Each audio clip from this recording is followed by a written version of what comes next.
Welcome to the Rich Rebel Football Pregame Show. We are broadcasting live from the Les Schwab Plains Brothers broadcast booth. Today, the Rich Rebels football team will take on the Pinedale Wranglers here at Rich High School. Kickoff is scheduled for about 30 minutes from now. When we return, we'll cover our scene set for today's game. You listen to a Bear Lake Community Health Center presentation of Rich Rebels football on 98.3 FM and online at mylocalradio.com. Pam Cornea with Town & Country Realty in beautiful Bear Lake enthusiastically supports the Rich High Rebels. After all, I raised 4 of them, from football, basketball, wrestling to volleyball. I supported them all. I bleed blue. The Caribbean of the Rockies, Bear Lake, offers a variety of activities in every season. Pam would love to assist you in finding your own Bear Lake retreat. Call her today, 435-779-0012.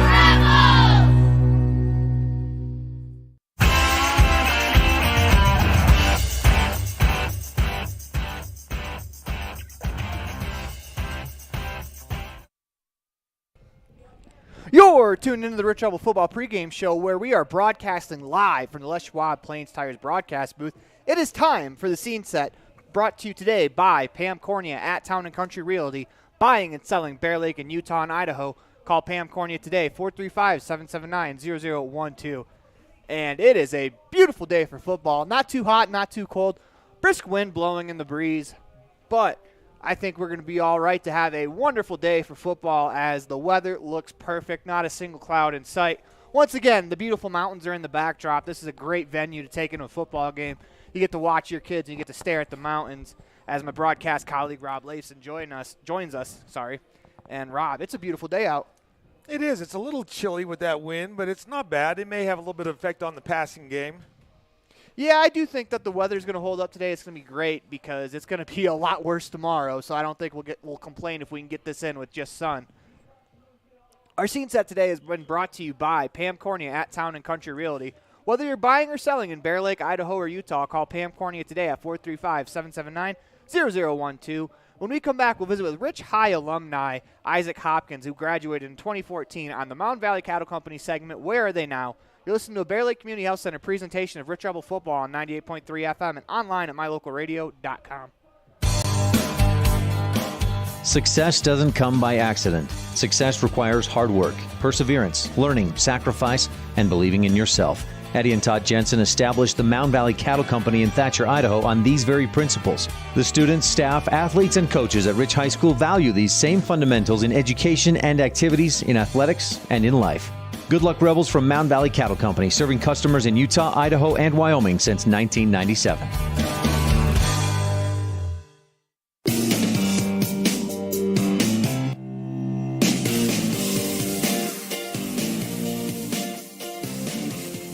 It is time for the Mountain Valley Cattle Company pregame show segment called Where Are They Now? This week we are talking with a 2014 graduate of Rich High School. His name is Isaac Hopkins. Thanks, Isaac, for being part of today's pregame show. I'm here with McKay Jarman, a Rich High School graduate of the class of 2014.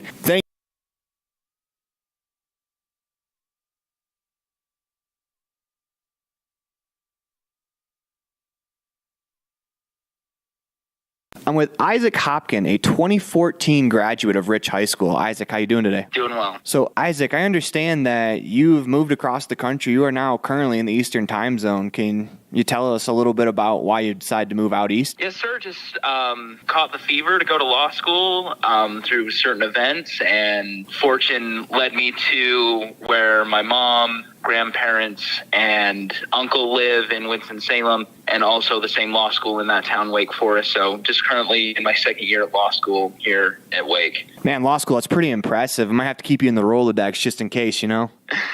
Well, I'm basically a professional Googler and can tell you it depends on the context of the situation. And then, that's roughly what we do, I feel like. So it's not that as impressive as it sounds. Humble man. So what advice would you give some students at Rich High School that wanted to go into law school? I think The primary thing is that you're capable. It's easy to tell yourself, oh, I'm just from small town Utah. What do I know? But you learn the higher up you get. Everyone's kind of faking it, and everyone has similar thoughts, and there's no reason you can't be a part of it. For me, it's difficult to graduate high school and say, oh, I want to be a lawyer. I mean, some people do it, but in my experience, that's pretty rare. For me, what it was is I knew I had a general interest in business, so I took business classes at Utah State, and one of the requirements was business law class, like introduction to the introduction of business law. And I just devoured the class. And so kind of dual, like believe in yourself that you can do graduate school, whatever, but also get exposure to topics,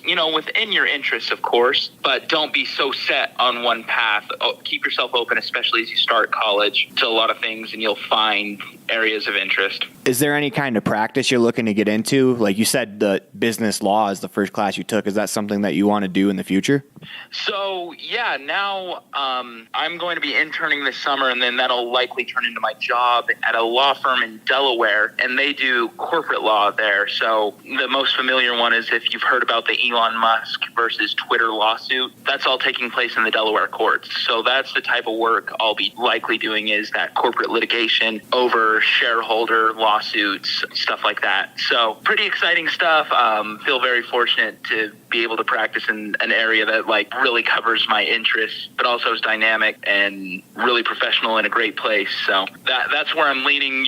10 years from now, will I be there? I have no idea. But as of right now, that's. So what does it mean to you to grow up and go to a high school that was as small as Rich? It was a meaningful experience in that I got to participate in a lot of things. I had the opportunity to play basketball, football, get to know everyone, be a part of the community, kind of grow up, cheering for the same people, and then eventually younger kids cheered for me, and now I look back. So I think the connection was one of the best parts, and the opportunities. We want to thank Isaac Hopkin for talking with us today and giving us an update on Where Are They Now. And thanks to Mountain Valley Cattle Company, Eddie and Todd Jensen out of Thatcher, Idaho, for making this segment of today's pregame show possible. Mountain Valley Cattle Company, supporting Rich Rebels in all their endeavors. Coming up next, the Bear Lake Memorial Hospital pregame coaches show. Bear Lake Memorial Hospital, the most caring hospital on earth. You're listening to Bear Lake Community Health Center presentation of Rich Rebel football on 98.3 FM and online at mylocalradio.com. Amazing people work at the Bear Lake Memorial Hospital in Montpelier. From the receptionists to the doctors, the x-ray techs to the food service staff, from the phlebotomist to housekeeping and everyone in between. The care you receive can't be matched anywhere else. We really care about your health. We care about you. We work hard to have top quality equipment and facilities and provide a wide range of services so we can serve every patient. When selecting your healthcare providers, choose Bear Lake Memorial Hospital.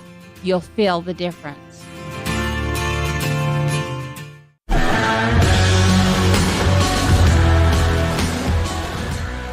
Welcome back to the Les Schwab Plains Tires broadcast booth. Today we are at Rich High School where the Rebels will take on the Wranglers of Pinedale. This week I got a chance to visit with head coach of the Pinedale Wranglers, that's David Thrash. I also had a chance to visit with head coach of the Rebels, Tyson Larson. Here's what Coach Thrash had to say about today's matchup.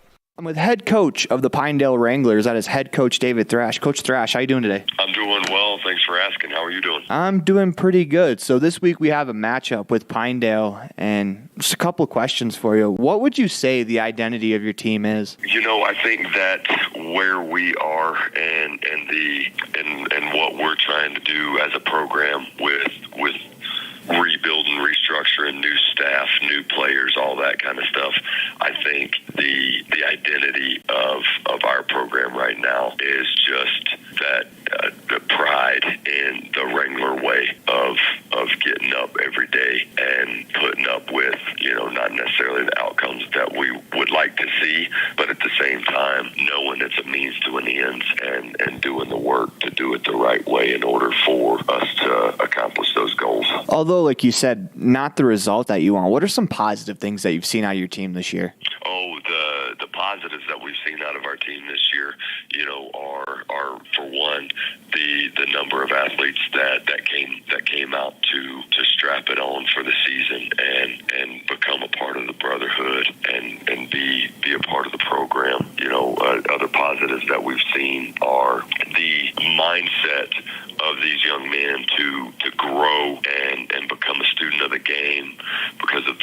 the changing of the offensive style and the new playbook offensively and defensively, but the willingness to learn and do the work to learn the fundamentals that go along with those changes. So who on your roster are a couple players that have stood out to you this year? I think as far as some of the returners, actually not some, all of the returners and their leadership as far as playing the game, but their leadership in exactly like I was just talking about as far as being a student of the game to learn the new offensive playbook and the new defensive playbook from being a part of a new staff and new program and new year, but also the senior class that came out that either hasn't played before or hasn't played since middle school in several years for a multitude of reasons, but just that leadership of them coming out, and I think there's shout outs that can go program wide, not just specific players, and for different reasons. When watching film on the Rich Rebels, what kind of stands out to you on film in preparation? Well, it looks like when looking at the Rich Rebels, it looks like they're a well-disciplined team, and they know their assignments and they know their fundamentals, and they play hard. They get moving north and south, and they fill gaps defensively, and their assignment sound, and they look like where Pinedale is trying to get to as well. And so, I think it'll be a lot of fun Friday night. When we return, we will hear from Rebel head coach Tyson Larson on the Bear Lake Memorial Hospital Coaches Show. Bear Lake Memorial Hospital, the most caring hospital on earth. There's nothing better than a yummy, delicious cheeseburger. Except maybe if you add a large raspberry shake and tater tots that are cooked to perfection with just a little extra crunch. That's what you get with every burger at the Crawford Trough in Randolph. There's a full menu to choose from, filled with delicious options that will tickle your taste buds every time. But when you find yourself craving a burger, always choose Crawford Trough. Nothing else compares. The Crawford Trough in Randolph. Stop in today.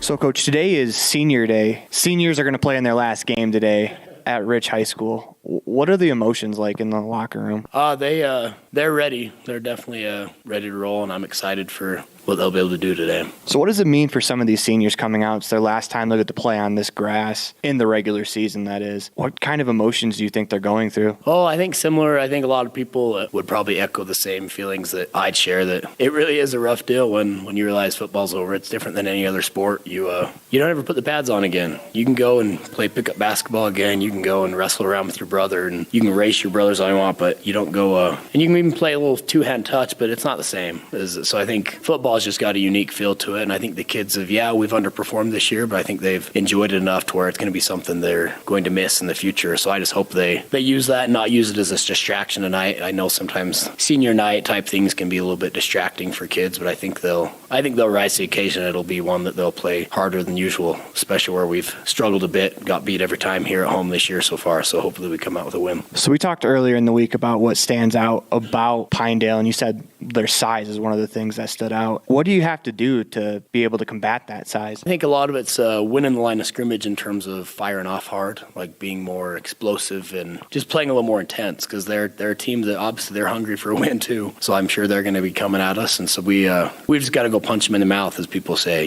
We got to fire off hard and take care of business up front. Yeah, they're big, but I think our kids can handle it and can fire off and just seal the guys all we need them to do. So that's what I would say to handle their size, is make sure we fire off hard every play and go to the whistle. So the Rich Rebels will be successful today if they do what? If we win the front line, and if we play a full four-quarter game, both sides of the ball. I think we've been fantastic. We pride ourselves in playing defensively really tough. I mean, there have been some games where we fell apart at points during the game, but hopefully we can get rolling offensively as well and play with a lot of momentum both sides of the ball.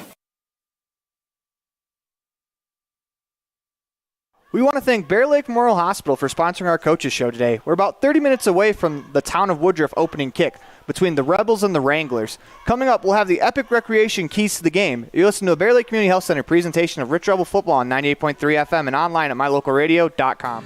You're invited to come in and visit with the team at Cache Honda Yamaha in Cache Valley today. Our customers are our friends. If you haven't ever been in, stop in today. We'd love to get to know you. If you haven't been in for a while, stop in and let's get caught up. And if you were here yesterday, come back again soon. You always have an open invitation to visit the crew at Cache Honda Yamaha, where our customers are our friends, on US 91 between Logan and Smithfield.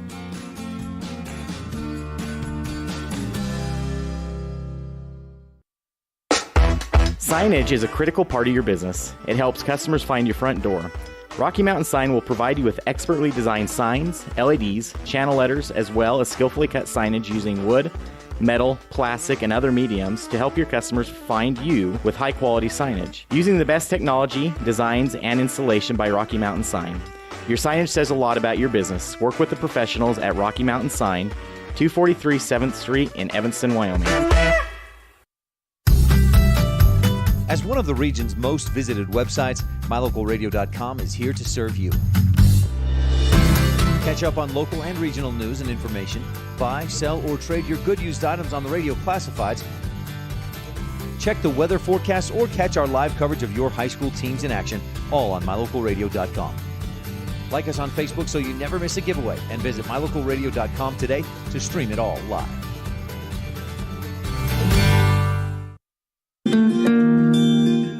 Whatever brings you to Evanston, whether it's high school sports, a teaching conference, music festivals, speech and debate, or your job, always book your hotel reservations at the Best Western Dunmar Inn. With 165 ground-level rooms on 10 beautiful acres, the Best Western offers everything you need, including clean, comfortable rooms, a business office, workout room, and a full-service restaurant, plus a complimentary breakfast with every stay. Whenever you're in Evanston, make your hotel reservations with your friends at the Best Western Dunmar Inn.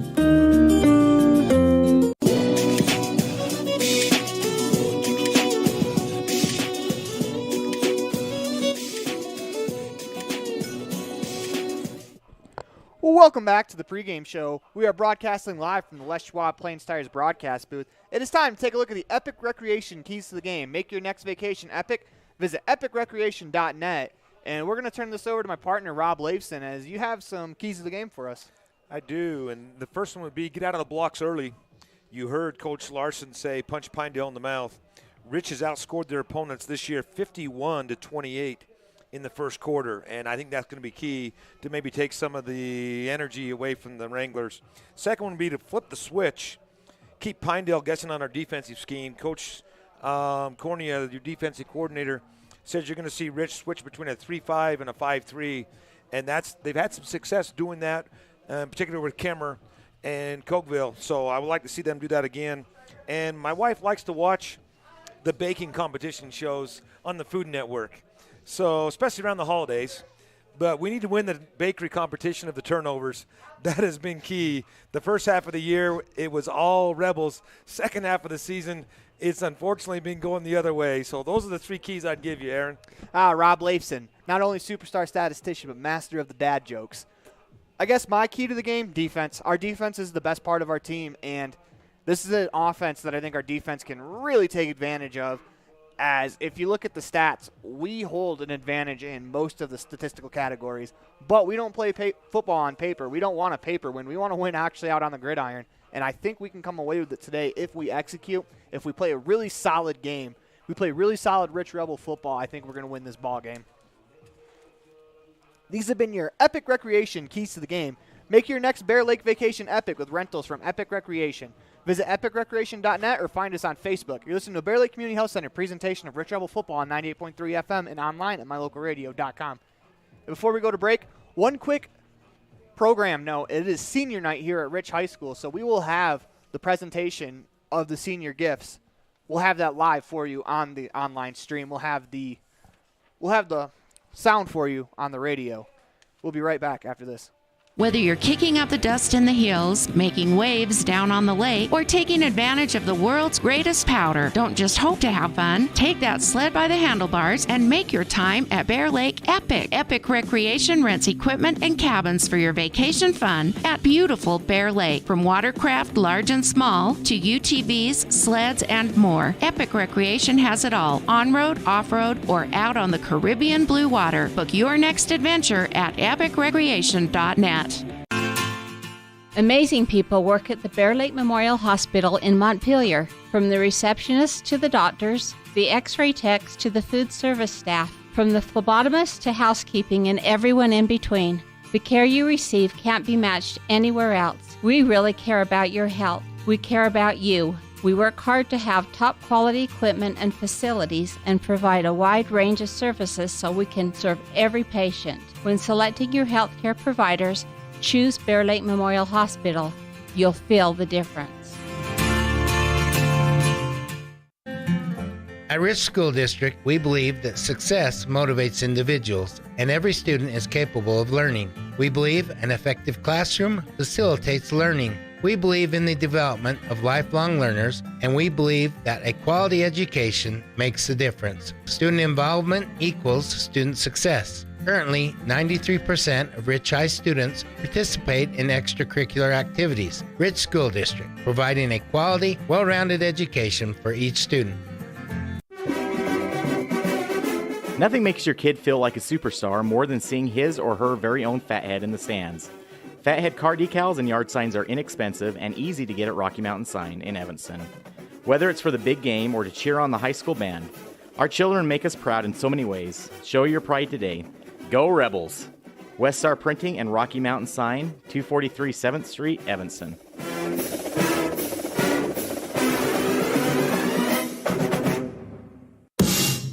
Supporting the Rich Rebels in everything they do. J-Bar Auto and J-Bar Excavation in Randolph provide services to Rich Rebel fans every day. Auto repair, tires, sand, and gravel. J-Bar Auto and J-Bar Excavation on Main Street in Randolph. Stop in today. A healthy smile improves life in many ways. Fresher breath, increased confidence, and better overall health. Dr. Sean Grohl and his team at Comprehensive Family Dental have been supporting Rich Rebels for over 25 years. Call today and schedule your next appointment. Go Rebels!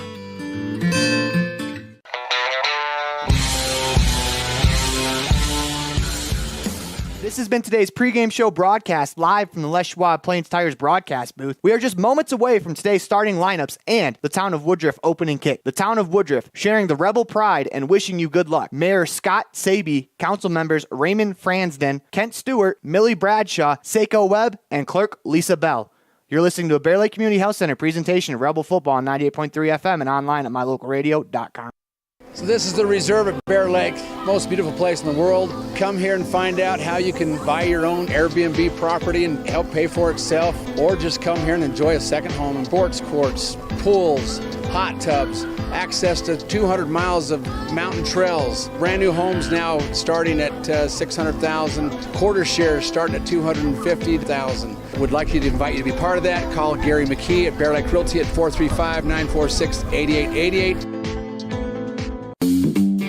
Freeway Tire offers a nationwide service protection plan that covers service parts and labor on select systems, keeping your vehicle on the road. Plus, it includes coverage for towing, lockout service, flat tire changing, fuel, oil, and water delivery service, and jump starts. Knowing that your vehicle is covered at over 50,000 dealer locations nationwide provides that peace of mind wherever you are. Get the details. Visit Freeway Tire and ask about the service protection plan. Freeway Tire, 217 Bear River Drive, Evanston.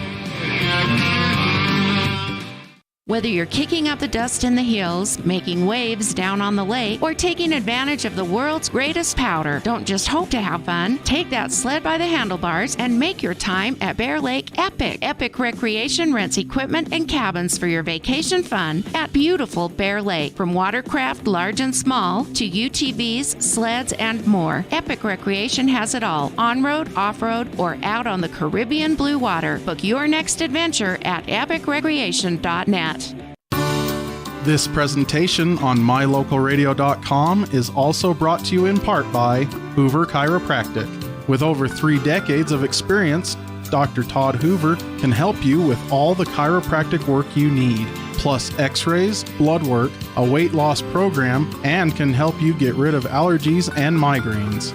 Dr. Todd Hoover with Hoover Chiropractic in Evanston.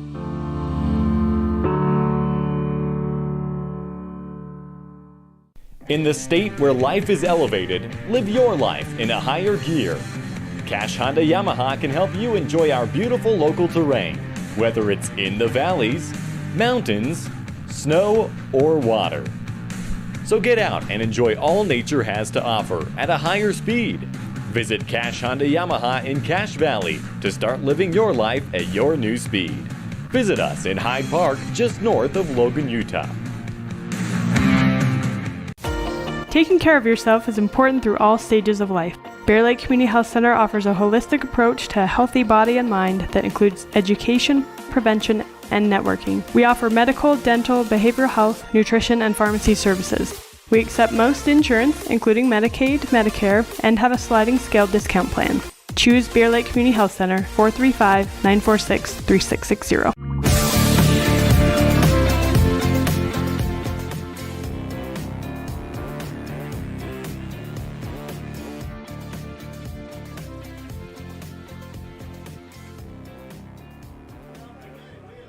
Welcome to the Les Schwab Plate and Tires broadcast booth. We're in the middle of a Bear Lake Community Health Center presentation of Rich Rebels football on 98.3 FM and online at mylocalradio.com. We have about 3 minutes left before the national anthem and the pregame festivities. As it is senior night, as I'm going to turn it to my color commentator and superstar statistician, Rob Leifson. And Rob, you got the starting lineups for us? Well, we do, but Rich just won the toss, but they have deferred to receive the ball second, so they will kick off to the Pinedale Wranglers. For the Wranglers, their starting offense, quarterback Jake Hammer, running back Ethan Jensen, and you will see him with the ball in his hands on majority of the carries. Sawyer Sivkis, Bodie Jensen, Holden Saxton are some of your receivers. Tight end is Colby Bailey. The offensive tackle, Dodge Normington, Doug Dexter. Offensive guards, Cade Koval and Axel Breckus. And the center is Cash McCann. And on their defense, you're going to hear a lot of the same names. Jack Hammer is the linebacker, Dustin Larson and Bodie Jensen. On the D-line, Cade Koval, Doug Dexter, Cash McCann, Colby Bailey. And their corners, Owen McMillan, Holden Saxton, and the safeties, Ethan Jensen and Sawyer Sivkis. And I'm going to hold off on the starting lineups on the Rebels because I'm interested to see what happens with senior night if they shake that up a little bit. So we'll get them when they come on the field. So we are about to go, as we're having some audio issues. Sorry about that. We're about to go to the national anthem. And after the national anthem, we'll go into senior night as we will have the crowd mic going for you so that way you can hear the seniors and their announcers. But we're going to go to the national anthem, so we will be radio silent. We're going to give you the ability to hear the national anthem and the presentations going on before senior night. It is an awesome night. We'll be back with the live radio coverage of the Rich Rebels football game right after the national anthem and the senior night festivities.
And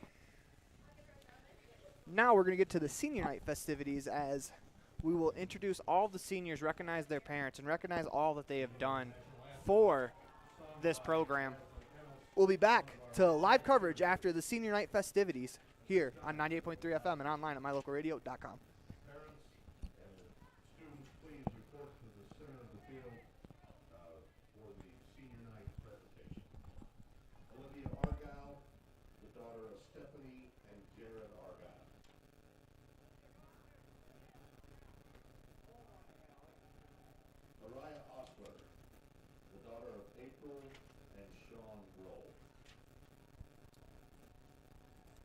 You are seeing Olivia Argyle, daughter of Stephanie and Jared Argyle, joined by Araya Osler, daughter of April and Sean Grohl, Tylee Tingy, daughter of Aaron and Ty Tingy,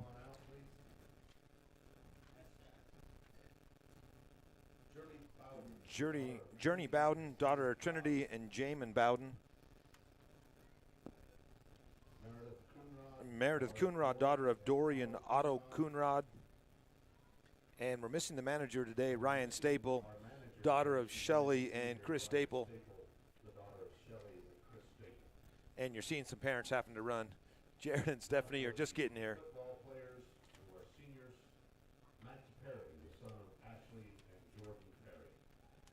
And for the football players, Max Perry, son of Ashley and Jordan Perry.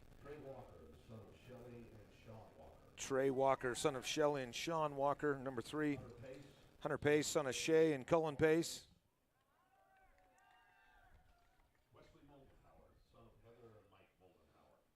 And I am not seeing Wesley Moldenhauer, son of Heather and Mike Moldenhauer. And Braden Gifford, son of Hazzy and Dwayne Gifford. And Jarrett Mason, son of Andrea and Matthew Mason. We've talked about it before, Aaron. This is not an easy thing for some of the seniors as they get those emotions of playing their last home game or cheering their last football game as a senior. Yeah, but this is an incredible thing that we do here at Rich.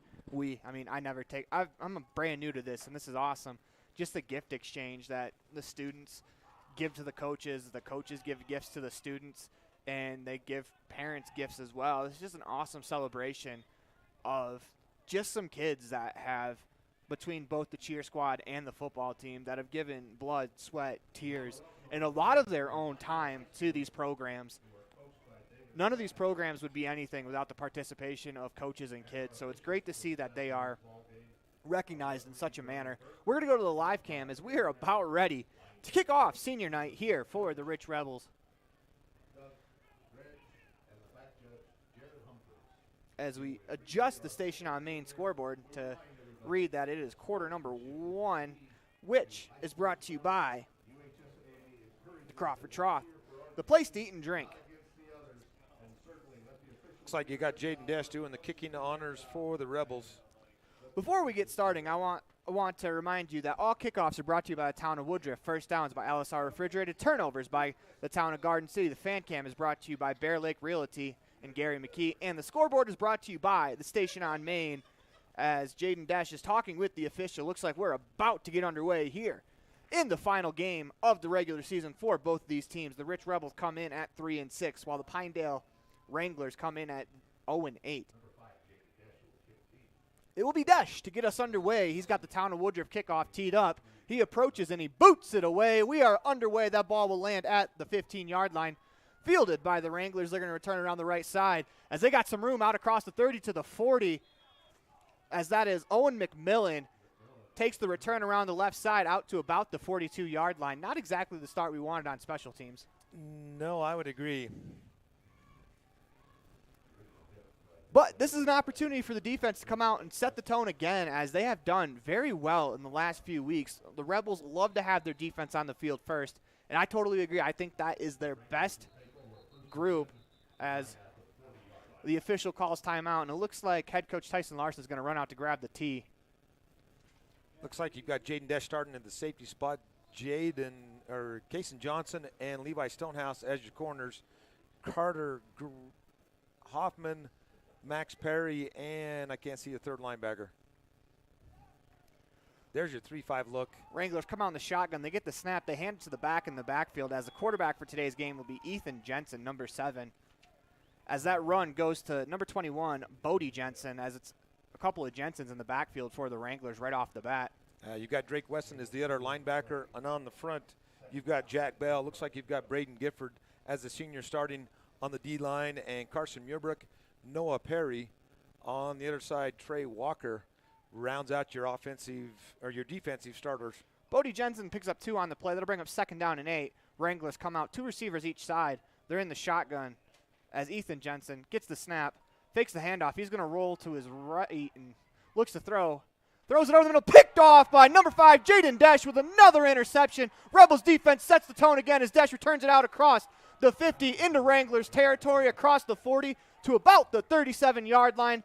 LSR Refrigerated, 1st and 10 for the Rebels. That turnover is brought to you by the town of Garden City as Jaden Desch gets another interception. I joked with him during our interview for the Ellingford Brothers Standout Student of the Week that he knows how many interceptions he had. He said 6 or 7. Mark that number up as Desch gets another pick. I talked to Coach Corney. He said if you watch Pinedale, they'll be in the shotgun the whole game. And he said that the quarterback will roll and throw out of that formation, but he throws better if he stops and plants. And on that one, he was still rolling out, and that one drifted on him a little bit. With 11:02 to go in the Crawford Trough first quarter, Rebels have the ball 1st and 10 on the Wrangler 37 as Hoffman comes out under center. He's going to hand it to Noah Perry on the reverse on the left end. And as Perry's going to rumble out across the 30, and that's going to be enough for an LSR Refrigerated 1st and 10. Rebels pick up 11 on their first play from scrimmage. As they reset the chains, 10:49 to go in the first quarter. Rebels hurry up to the line. It's Carter Hoffman playing quarterback today for the Rebels. He comes out under center as he sends Noah Perry in motion. They're going to hand to Max Perry, and Max Perry is going to be swallowed up right away by number 46, Colby Bailey, for the Wranglers. That's a great play there from Bailey. They bring up 2nd down and about 12 for the Rebels offense. It'll be interesting to see how the offense operates under Carter Hoffman as Hunter Pace. He's dressed today, but he injured his neck last week, and I don't foresee him playing very much in this game. I don't see him doing so either. I would say he's probably dressed in his uniform for senior night. I would agree with that as the Rebels, with 10 minutes to go in the Crawford Trough first quarter, come out in the I formation. They have 2 receivers to the right, 1 to the left, Hoffman under center. So final adjustments made at the line of scrimmage. Hoffman gets the snap, hands to Trey Walker, the deep back. Walker bounces to the outside, makes a man miss, and he is going to be wrapped up and thrown out of bounds at about the 21-yard line.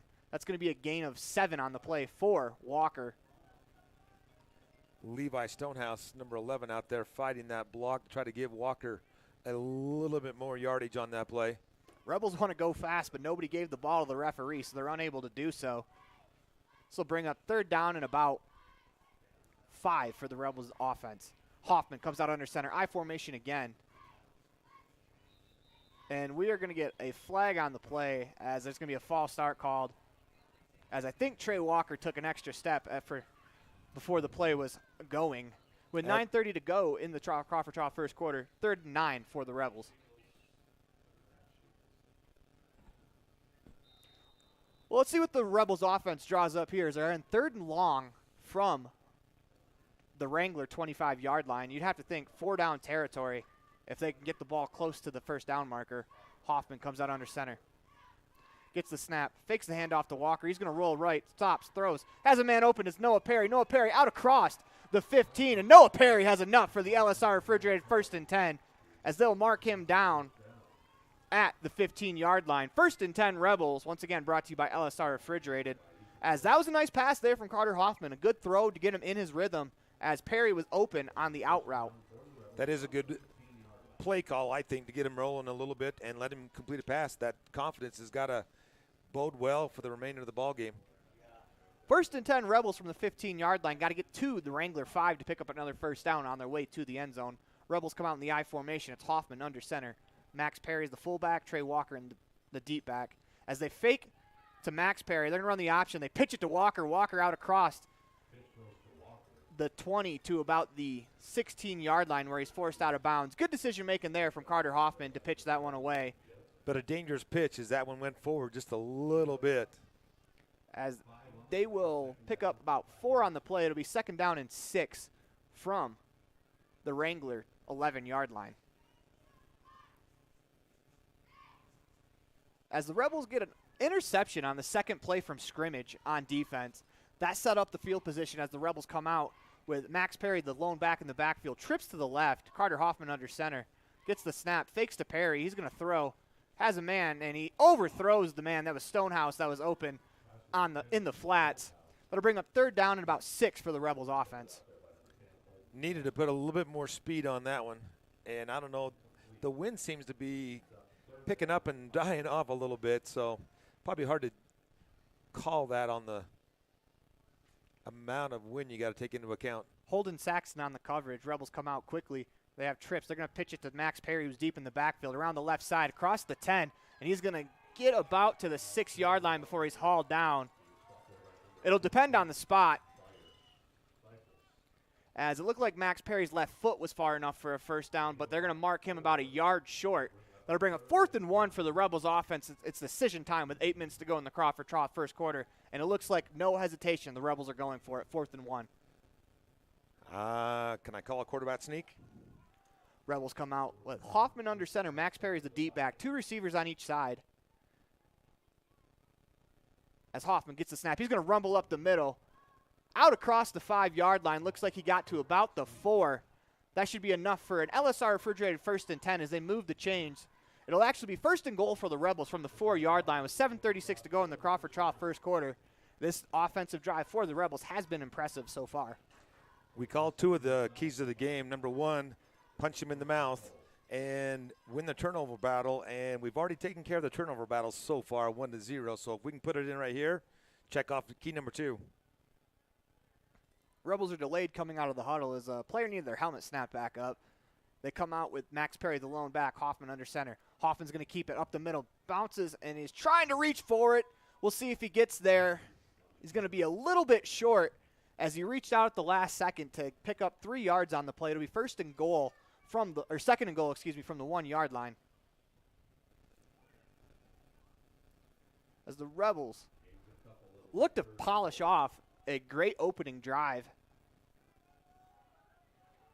as they come to the line of scrimmage with Carter Hoffman under center.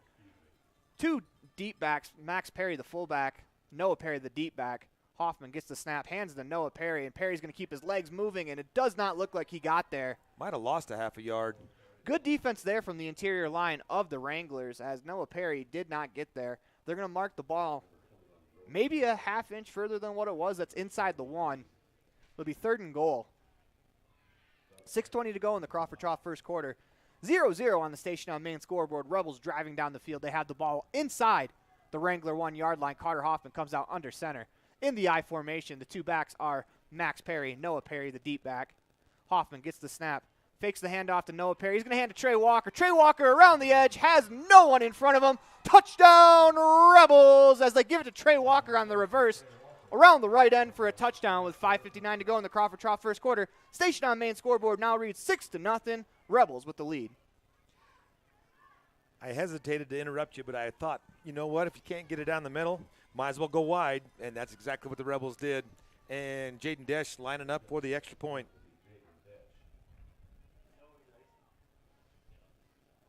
As it'll be Carter Hoffman to hold. As they get rid of the offense ball, they bring the kicking ball in. Late player onto the field for the Rebels. Riker Hoffman up on the line. A snap is good, hold is good, kick on the way, and that is good as well. Jaden Desch puts the Rebels up 7-0 on the station on main scoreboard. You're listening to a Bear Lake Community Health Center presentation of Rebels football on 98.3 FM and online at mylocalradio.com. We'll be right back after this.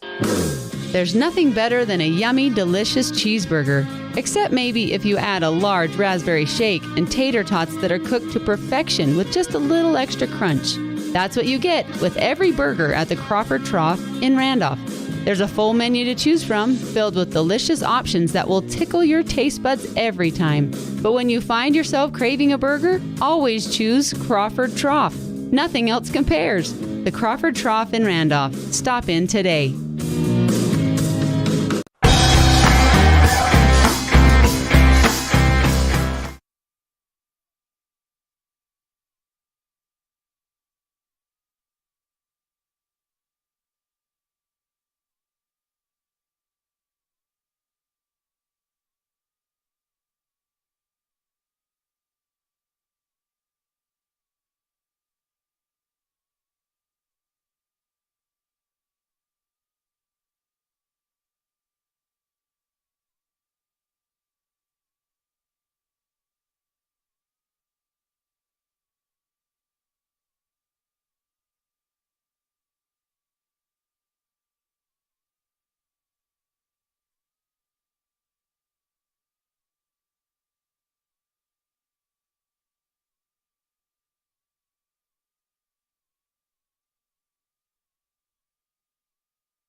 as we experienced a little bit of technical difficulty. Sorry about that. But at first play, it was stopped by Carter Hoffman. It'll be 2nd down and 9 for the for the Rebels defense as the Wranglers have the ball on their own 21-yard line. They come out with trips to the right. No receivers on the opposite side of the field. It's Ethan Jensen in the shotgun.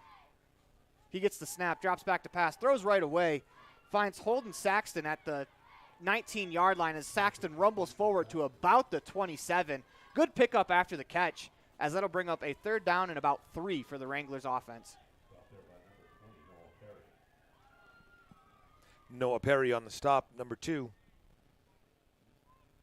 As it's 3rd and 3 for the Wranglers, as they are placed on the right hash on their own 27-yard line. They got to get to the 30-yard line for a 1st down. As they come out in the shotgun with Ethan Jensen, Bodie Jensen to his left. As Ethan Jensen's going to keep it up the middle, and he's going to get enough for the 1st down. It'll be a 1st and 10 for the Wranglers from their own 31-yard line. Jensen just put his head down there and wasn't going to be denied.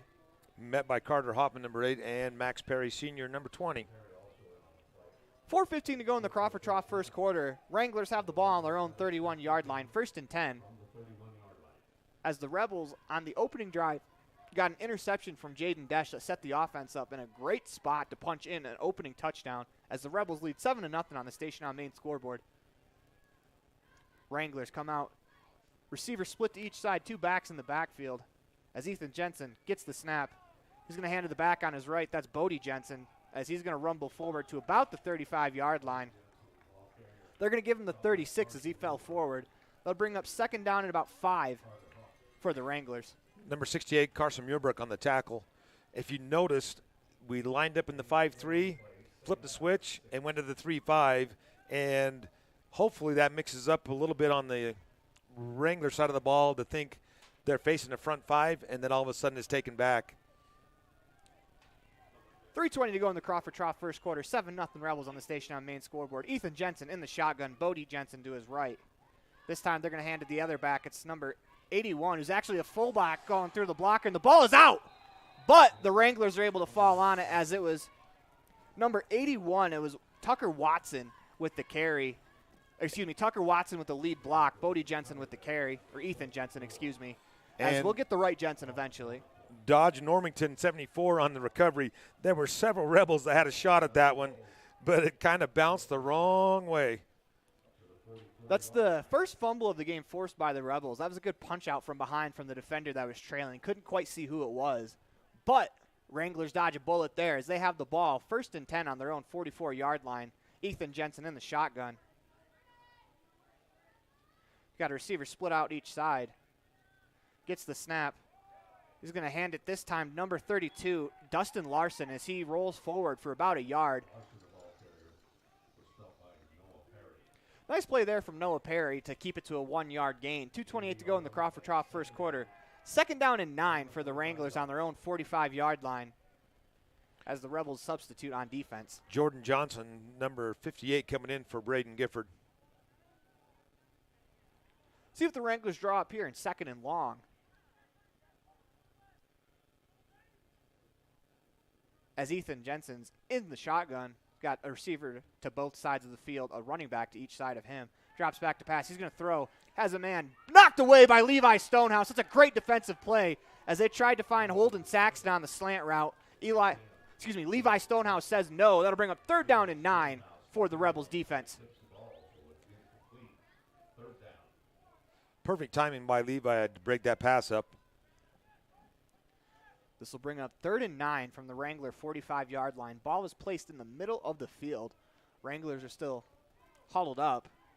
As they break the huddle, they're going to go out in the shotgun as Jensen is surrounded by a running back on each side. Here comes some pressure from the Rebels. Receiver to each side as they get the snap. As Jensen fakes the handoff, he's going to run for his life as a couple of Rebels had a chance at it. He makes a couple miss. Out across the 50 into Rebels territory. This makes the 4th down much more manageable as a couple of Rebels had an opportunity at him. They faked the handoff and then went around the right side for about 7 yards, bringing up a 4th down and about 4. Carter Hoffman, number 8, had a chance at him, but kind of went past the play. because he was coming hot on the blitz. Big play here for the Rebels defense. 1:49 to go in the Crawford Trough first quarter. Ball is on the Rebel 48. The Wranglers need 4 yards to pick up a first down. They got to get the ball to the Rebel 41-yard line for a first down. And hopefully the Rebels are disciplined and do not jump. Receiver to each side, a running back to each side as Ethan Jensen comes out in the shotgun. He's going to fake the handoff, keep it himself as he rumbles forward to about the 41-yard line. That was the line to gain. It's going to be really close depending on the spot. The Rebels are pointing that it's their ball. From the spot, it looks like it's going to be really close. Going to have to measure this one, I do believe. As the chains aren't exactly on the 41, they're going to measure it as the ball looks to be spotted before the 41 while the chain is just past the 41. As we're going to get an official timeout for a measurement, as it does not get much closer. It was a 4th and 3. Ethan Jensen kept it up the middle.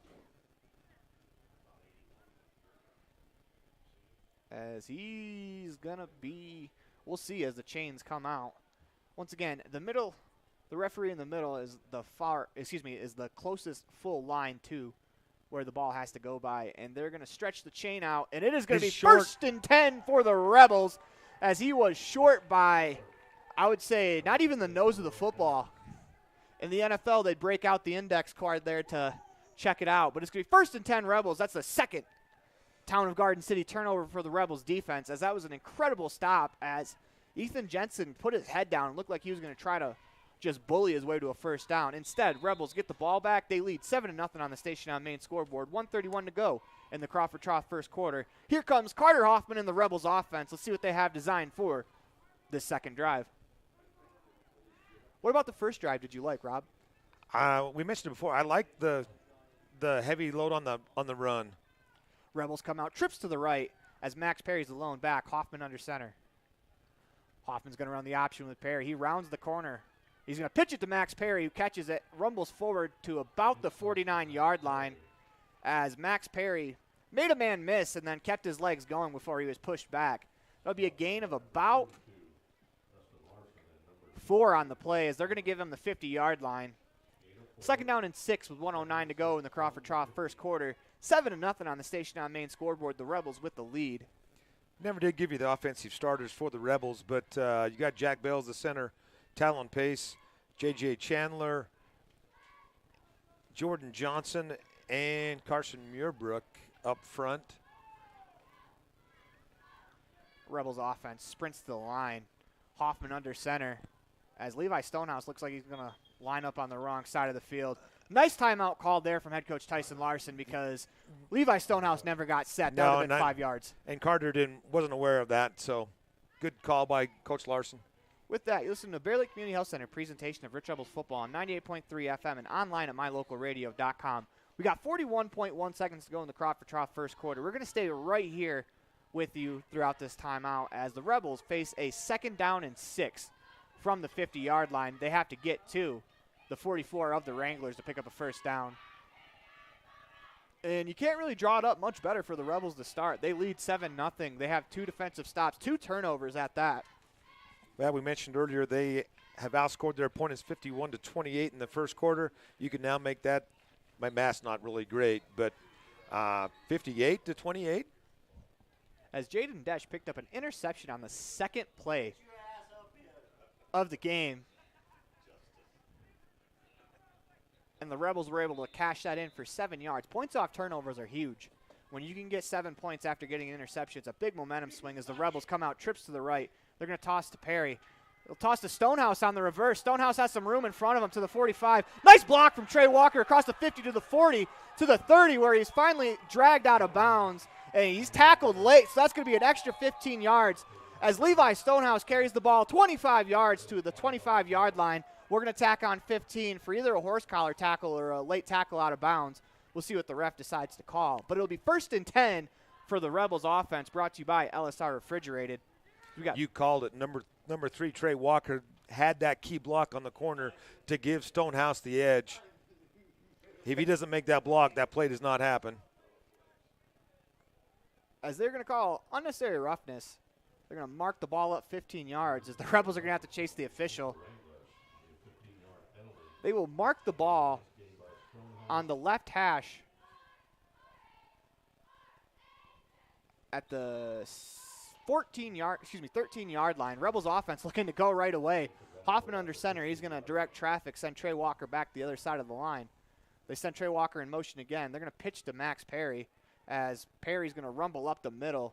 Not much room there as he gets to the 15-yard line. The 10-yard line as he picks up about a half inch maybe on the run. Good stop there from the interior line of the Wranglers. That might be the one area where the Wranglers are very stout is their interior line, as they have got some massive bodies. As we got 5 seconds to go in the Crawford Trough first quarter, Rebels are going to let the clock run out, and that'll do it for us here in the first quarter.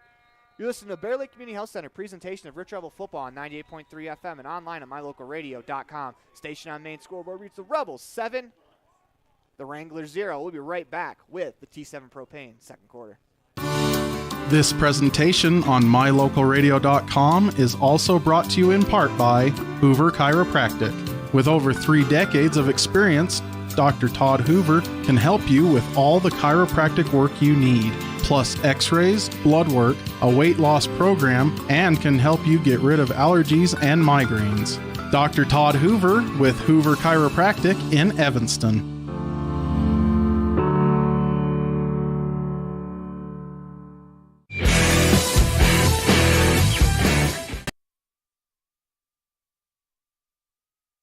Well, welcome back to the Les Schwab Plains Tires broadcast booth. We're in the middle of a Bear Lake Community Health Center presentation of Rich Rebels football on 98.3 FM and online at mylocalradio.com. Station on main scoreboard reads the Rebels 7, the Wranglers nothing, as we're going to move across the field. It's second and about 7 for the Rebels offense as they approach the line of scrimmage. This second quarter is brought to you by T7 Propane in Woodruff. For all your propane needs, call 435-793-4208.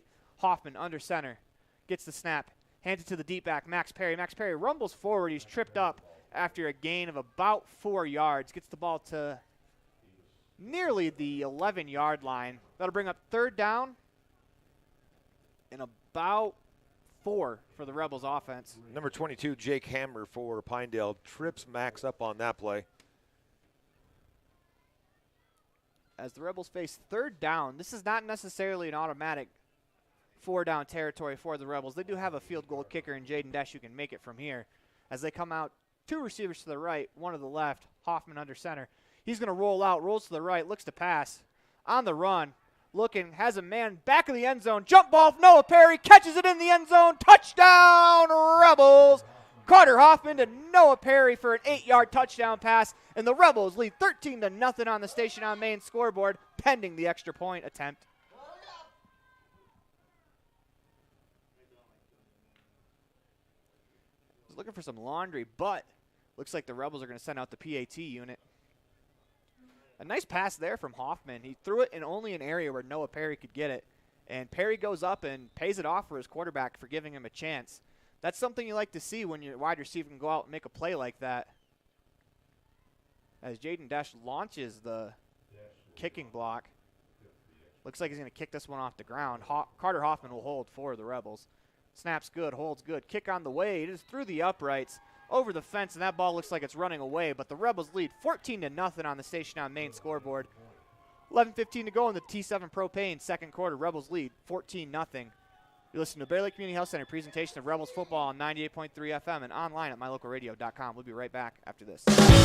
Whether it's for your home, your ranch, your equipment, or your business, when you need propane, count on the best. T7 Propane in Woodruff. The safe and professional team at T7 Propane offers quality product and the most responsive propane service in the area, so you can enjoy the affordability, reliability, and efficiency of propane. For heating, cooking, grilling, motor fuel, and more, count on the team at T7 for your personal or business propane needs. 435-793-4208.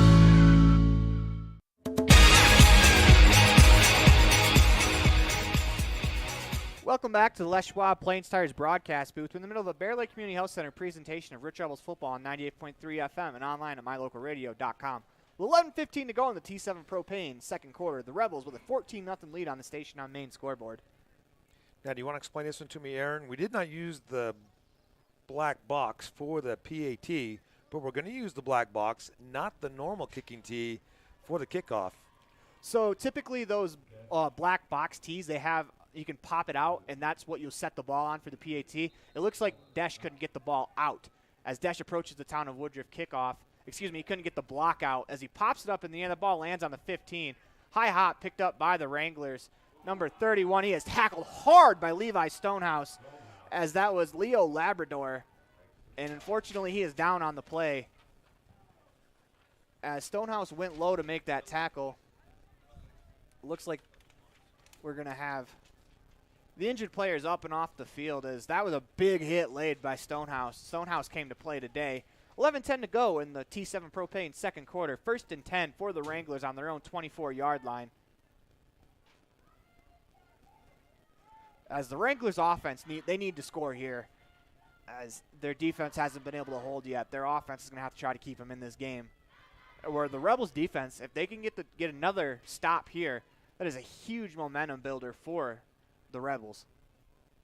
Not sure what the hold-up is. We have Pinedale's coach talking to the referees.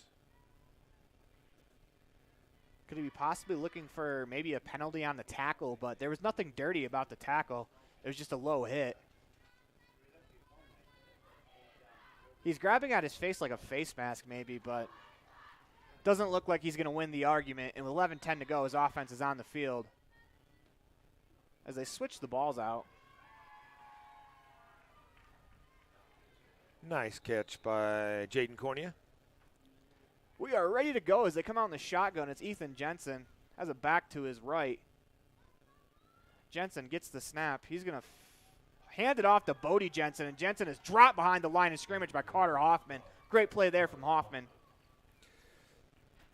We pointed out again, you line up with 5, you pull 2 back, so you've got a 3-5, and they've been blitzing Max and Carter from that spot a little bit back. Maybe that's one of the ways you counteract the size of the Pinedale Wranglers, is you use some speed from your linebackers.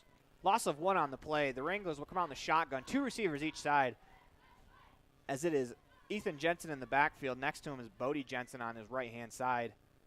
Jensen gets some final instructions from the sideline. Everyone goes set. Snap on the way. Jensen gets the snap. Rolls to the right. He's going to throw. Has a man overthrown. The intended target in the flats was 46. That's Colby Bailey, as that ball was nearly picked off by Levi Stonehouse. Just a little high for him. 10:23 to go in the T7 Propane second quarter. Rebels with a 14-0 lead on the Station on Main scoreboard. The Wranglers offense faces a 3rd and 11 from their own 24. I think you're going to see some more pressure from the linebacker core. Wranglers come out, trips to the right. Ethan Jensen in the backfield. Gets the snap, drops back, looks to his right. He's going to throw.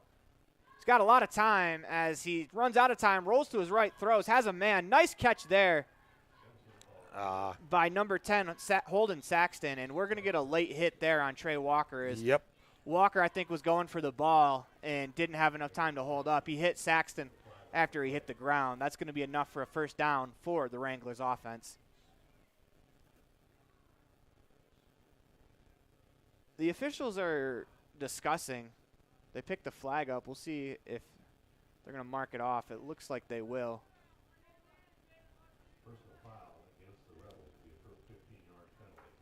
Just unfortunate timing there for Trey Walker, because he wasn't trying to maliciously hit the player late. It's just the player dove to catch the ball, and I think Trey Walker saw the ball in the air, thought he was going to get an interception. And let's be honest, though, Saxton made a great catch as he spun around to dive for it. That'll bring up 1st and 10 for the Wranglers on their own 45. Jensen in the backfield gets the snap. He's going to hand it to Tucker Watson, and Watson will go around the right side for about – he's got the line of scrimmage of that. Couple inches maybe. Good defense there from the Rebels will bring up 2nd down and 10 with 9:53 to go in the T7 Propane second quarter. As it's been a pretty good half so far for the Rebels. We'll see if they can continue it as the ball is placed behind the 45-yard line. Credit Jack Bell, number 65, on that tackle. Wranglers offense looking to spark the team a little bit. They need something here. Hopefully for the Rebels, that late hit isn't the thing that sparks them. As they come out in the shotgun, they've got 2 receivers to the right, back in the backfield. Snap is low, and Jensen's unable to fall on it. Ball is loose. As we'll see what the referees decide. There's about 3 players going for it at the same time. And it's a Rebels have got it. Rebels fumble recovery. 1st and 10 for the Rebels offense as the defense forces the 3rd turnover of the game. Once again, that's brought to you by the town of Garden City, where families play at beautiful Bear Lake. Visit gardencity.ut.us. It'll be a 1st and 10 for the Rebels. Ball on the Wrangler 43-yard line. Looks like that man had been Talon Pace, number 60. As the Rebels come out, Carter Hoffman under center. They got 2 receivers each side of the formation. Max Perry is the lone back in the backfield. Hoffman gets the snap, drops back to pass. He's going to throw. Is pressured. He runs forward, and he's going to get back to the line of scrimmage. Good job there by Carter Hoffman when the pocket broke down, just to get back to the line of scrimmage and not have a negative play. As they're going to mark Hoffman down, actually 1 yard behind the line of scrimmage, so never mind everything I just said. But Hoffman got back where it could have been a 5-yard loss instead of just a 1-yard loss. That's good game management there from Carter. I'm not sure if that was a design quarterback draw or whether that was just good coverage by Pinedale downfield. Come out in the shotgun. Hoffman has Max Perry to his right. 2 receivers on each side of the formation. Hoffman gets the snap, drops back to throw, has a man in the flats. It's Noah Perry. Perry catches the ball at the 39-yard line, makes a man miss, keeps going, rumbles forward across the 35 to about the 30. Noah Perry made that play happen as he was wrapped up at the 40-yard line. Bounces off the tackle, rolls forward for about 10 more yards. That's going to bring up a much shorter 3rd down in about 4. Nearly lost his shoe on that one because the defender had him around the ankles. Who needs shoes when you can pick up yards? With 8 minutes to go in the T7 Propane 2nd quarter, Rebels offense faces a 3rd and about 3 from the 29-yard line of the Wranglers. They got to get the ball to the Wrangler 27 for a 1st down. Hoffman under center. He's got 2 receivers to his left, 1 to the right. Max Perry's the deep back. They send Trey Walker in motion. Fake it to him. They pitch it to Max Perry. Max Perry with a good catch. Rumbles forward out across the 25-yard line. That is more than enough for an LSR refrigerated 1st and 10. As the Rebels like to run that quick pitch, and if you don't have quick hands like Max Perry, that's a tough ball to catch as it's getting snapped and then tossed really quickly. Your unidentified player, number 30, is Colby Stokes. He's changed jersey numbers on a couple of times. He was 13 last week, 30 this year, or this game. I'm wondering how they have so many jerseys hanging up in the locker room for him. Rebels come out with Hoffman under center. They got 3 receivers to the left, 2 stacked on top of each other. Hoffman gets the snap, fakes. He's going to throw to his right, has Desch on that side. Desch battles, bobbles it, catches it, touchdown Rebels. Jaden Desch with the concentration. Rebels up 20-0 as Desch bobbled the ball, hauls it in. 24-yard touchdown pass for Carter Hoffman, his 2nd TD pass of the game. And the Rebels now lead 20-0 on the station on main scoreboard. I love the one-on-one throw because Desch is going to get that 90% of the time when you give him a 50-50 ball, but that was pure concentration. And he wins a chance to hit the extra point. I was going to say, Desch for 7 points on this drive. Hoffman will hold. Ball snap, hold, good. Kick on the way through the uprights, and it is good as Jaden Desch indeed scores 7 points on the drive as the Rebels now lead 21-0 on the station on main scoreboard. You listen to Bear Lake Community Health Center presentation of Rich Rebel football on 98.3 FM and online at mylocalradio.com. We are going to go to the Gare Bear Fan Cam brought to you by Bear Lake Realty. And we'll give you the best we can. As tonight's Fan Cam, again, is brought to you by Bear Lake Realty, your home and real estate investment experts. Whether you're looking for a beachfront property, a mountain retreat, year-round living, or investment properties, call Gary McKee at Bear Lake Realty. Once again, call Gary McKee at Bear Lake Realty, 435-946-8888, as we catch some Rebel fans on the far side of the field. There is blue over there, so we're going to head back to our live cam. As you can see on the station on main scoreboard, Rebels lead 21-0. As Carter Hoffman's been impressive so far in this start, as he has 2 touchdown passes and has really had command of the offense. Jaden Desch has a touchdown reception, and he is ready to kick off the Town of Woodruff kickoff. As the ball is placed at the 40-yard line, Desch takes 5 steps back, 3 to his right. Puts his hand in the air, gets the whistle from the referee, and he is ready to go as he boots that ball down the field. As it's going to bounce outside of the 10, bounce forward, and it's picked up on the far side by the Wranglers. Once again, that's Leo Labrador as he's back. He wasn't injured on the last kick return. He rumbles out to about the 26-yard line. Braden Gifford, number 54, on the tackle. 7:04 to go in the T7 Propane second quarter. Rebels lead 21-0 on the Station on Main scoreboard. Wranglers, if they needed a touchdown last drive, they need one even more now. As the Rebels defenses look very stout today, as once again, like you've mentioned a couple of times, they're switching back and forth between the 5-3 and the 3-5, and it seems to be confusing the Wranglers. As Ethan Jensen is in the backfield, he's got 2 receivers. He's going to hand to number 32, that is Dustin Larson. He's going to run around the right side, pick up about 3 yards on the play. 2nd down and 7 for the Wranglers offense. Trey Walker, number 3, with the stop, and he's tapping his helmet saying he needs a sub. And Colby Stokes, number 30, will take his spot. 2 players ran off the field. I think only 2 came on, or excuse me, only 1 came on, as Noah Perry counts the defensive players. Looks like they have 11 because Noah's not yelling to the sideline. Wranglers come out in the shotgun. They got a receiver to each side, a running back on each side of Ethan Jensen. Defense backs out. Jensen gets the snap. They're going to give it to Tucker Watson around the left end. He gets to about the 30-yard line before he's pushed back by about 6 Rebels defenders. As it looks like Noah Perry and number 24, that is Riker Hoffman. Excuse me. Yep, Riker Hoffman on the play. As it looked like they were leading the charge. They'll bring up 3rd down and about 5 for the Wranglers offense. Trey Walker, number 3, back in the ball game. So just a quick breather. Wranglers got to get the ball to their own 36-yard line for a 1st down.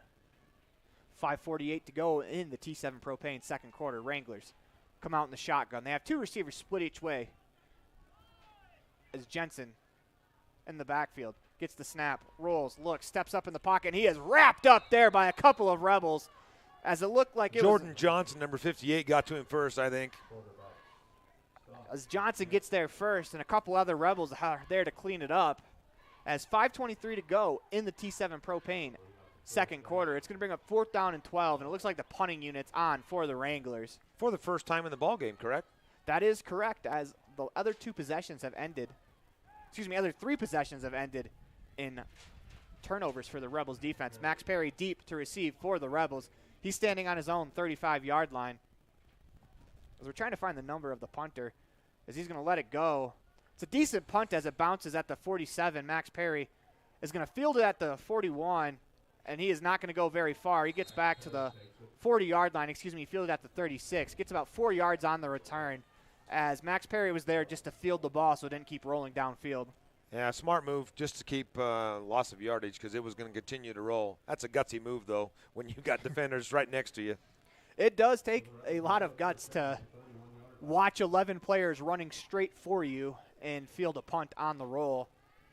As it'll bring up 1st and 10 for the Rebels offense. 4:48 to go in the T7 Propane second quarter. Ball is placed on their own 41-yard line. Carter Hoffman in the offense, they take the field as they break the huddle. They've got 2 receivers on the right side of the formation, 1 to the left. Max Perry is the deep back. They send Noah Perry in motion. They're going to hand it to Max. Max up the middle, has some room out across the 45, keeps his legs going to about the 48-yard line. That'll be a 7-yard gain on 1st down, bringing up 2nd and 3 for the Rebels offense. You get the ball back at the start of the second half, Aaron, so if you can put points on the board right here. We can push this one really far away from a struggling Wranglers offense, as the Rebels have done everything they've needed to so far in the first 1.5 quarters of this game. As they come out in the I formation, they have a receiver on each side of the formation, Hoffman under center. As he gets the snap, they're going to hand to Trey Walker. He's out across the 50 into Wrangler territory. That's enough for an LSR refrigerated 1st and 10 as he gets to the Wrangler 47-yard line. With 3:58 to go in the T7 Propane second quarter, 1st and 10 for the Rebels, brought to you by LSR Refrigerated.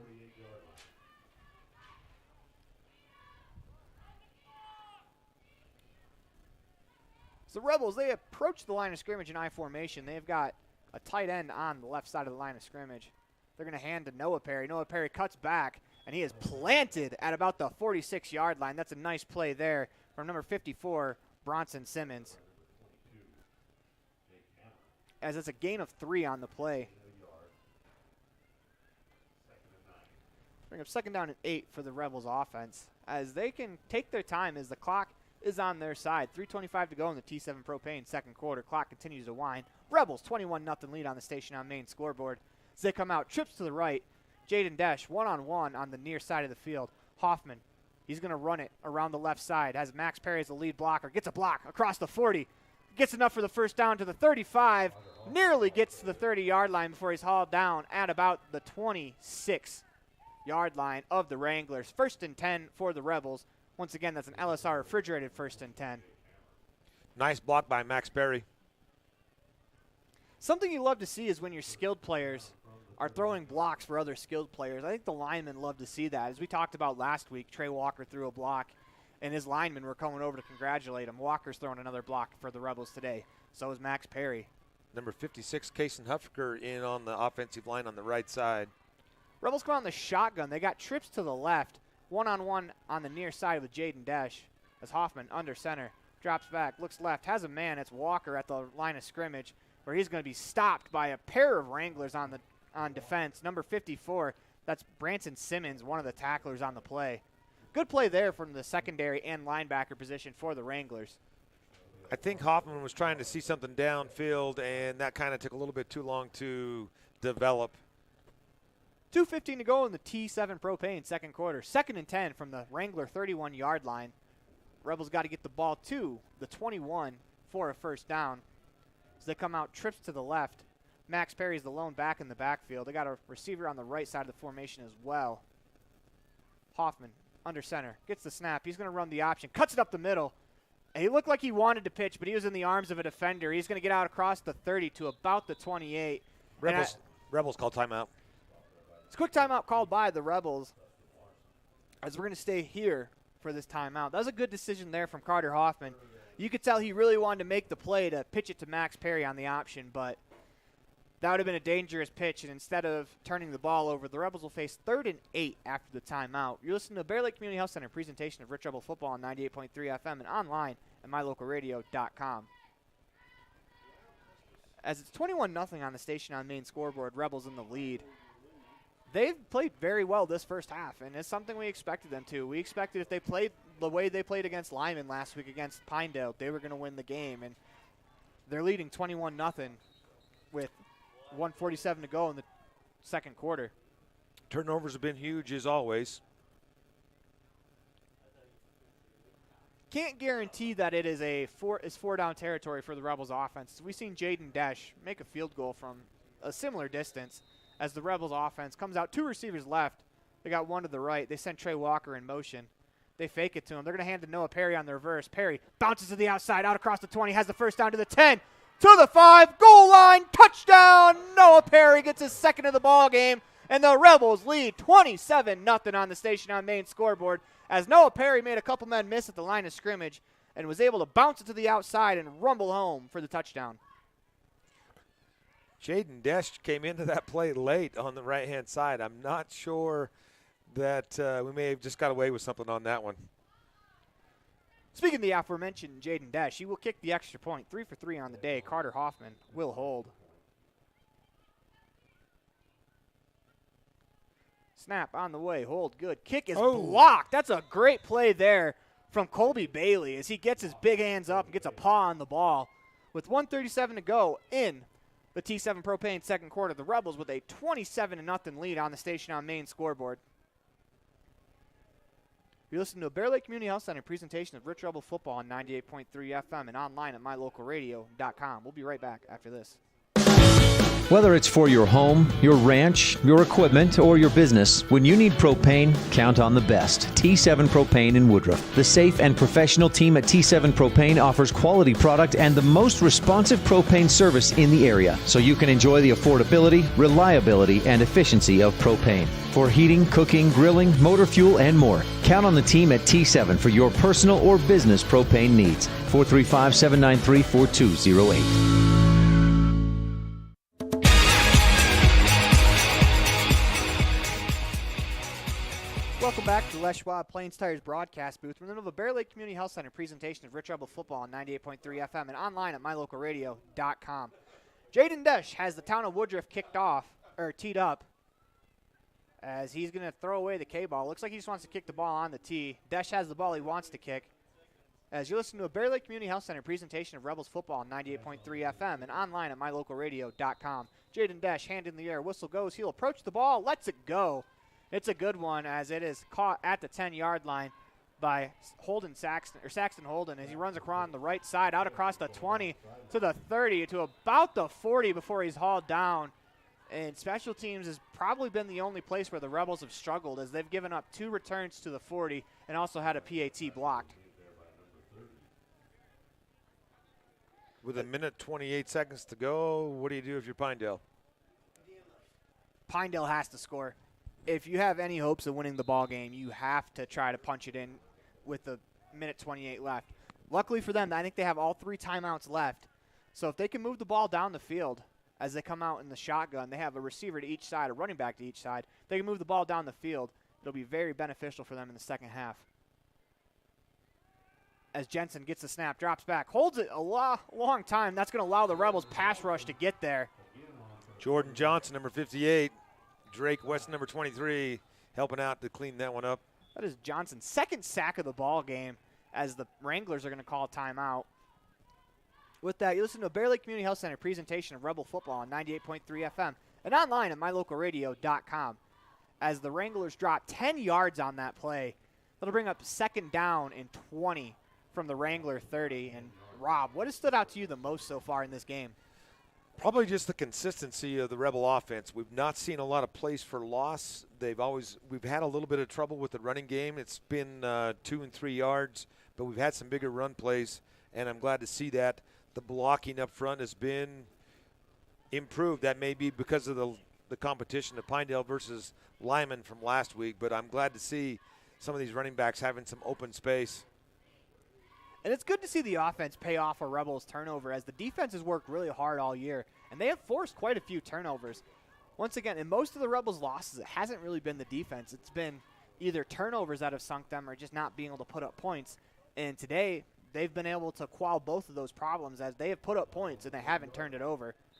As the Wranglers come out with trips to the left for 2nd and 20 on their own 30, 1:17 to go in the T7 Propane second quarter.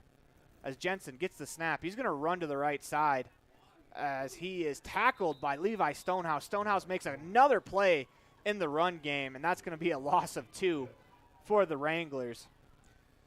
Put everybody on the left side and run to the right. So the clock continues to wind. Wranglers rush to the line of scrimmage. They have trips to the right. Jensen is the quarterback in the backfield, gets the snap. Snaps low. Good hands there from Jensen. He's going to throw over the middle, and that is over the intended target, number 21, Bodie Jensen. That pass falls incomplete. They'll bring up 4th and 22 from the Wrangler 28-yard line with 50 seconds to go in the T7 Propane second quarter. And now, Rob, this brings the question of if you're the Rebels, what do you do? Get a good punt return right here. As it'll be Max Perry back deep on his own 30. The punter looks like he's hobbling a little bit. That's Quincy Micah. As a late man runs onto the field across, he's got to get set before the snap. He does.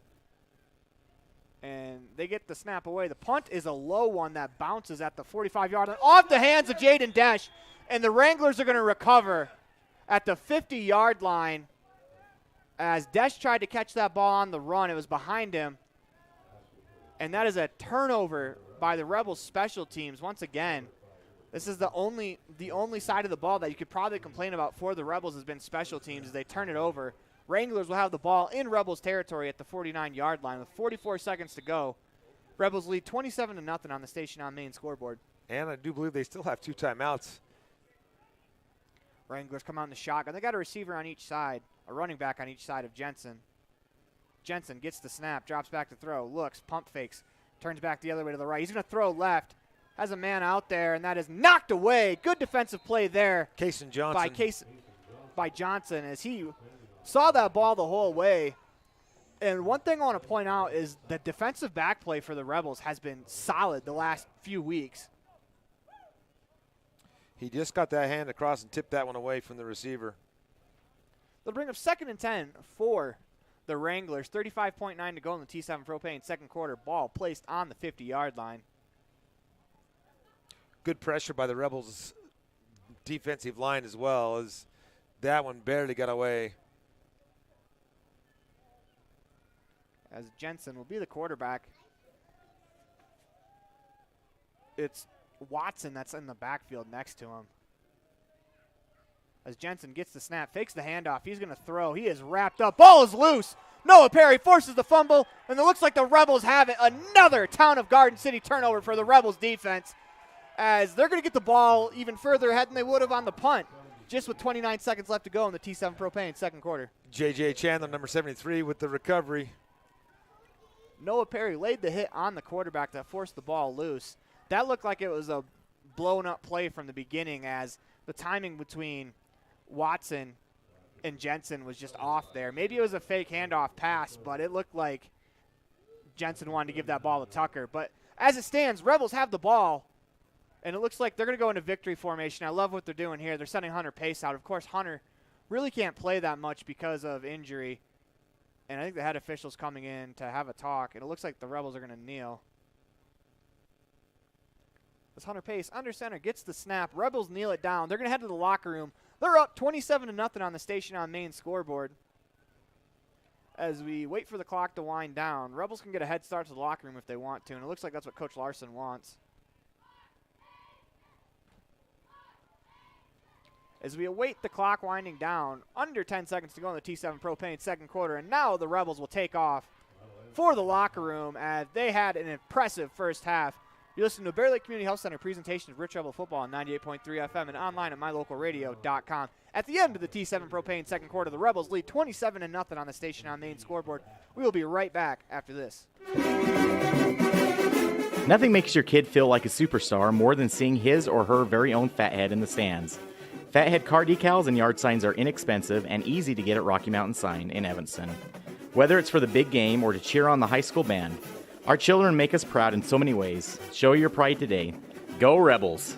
West Star Printing and Rocky Mountain Sign, 243 7th Street, Evanston.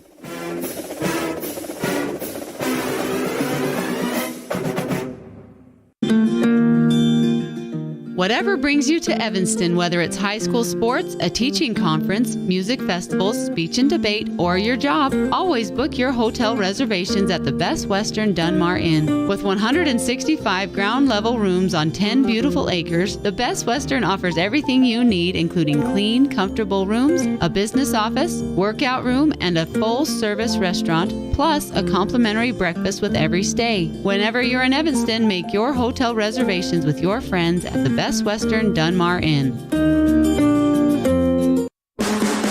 When you think about Bear Lake, think family, fun, fishing, beaches, boats, green, and great food.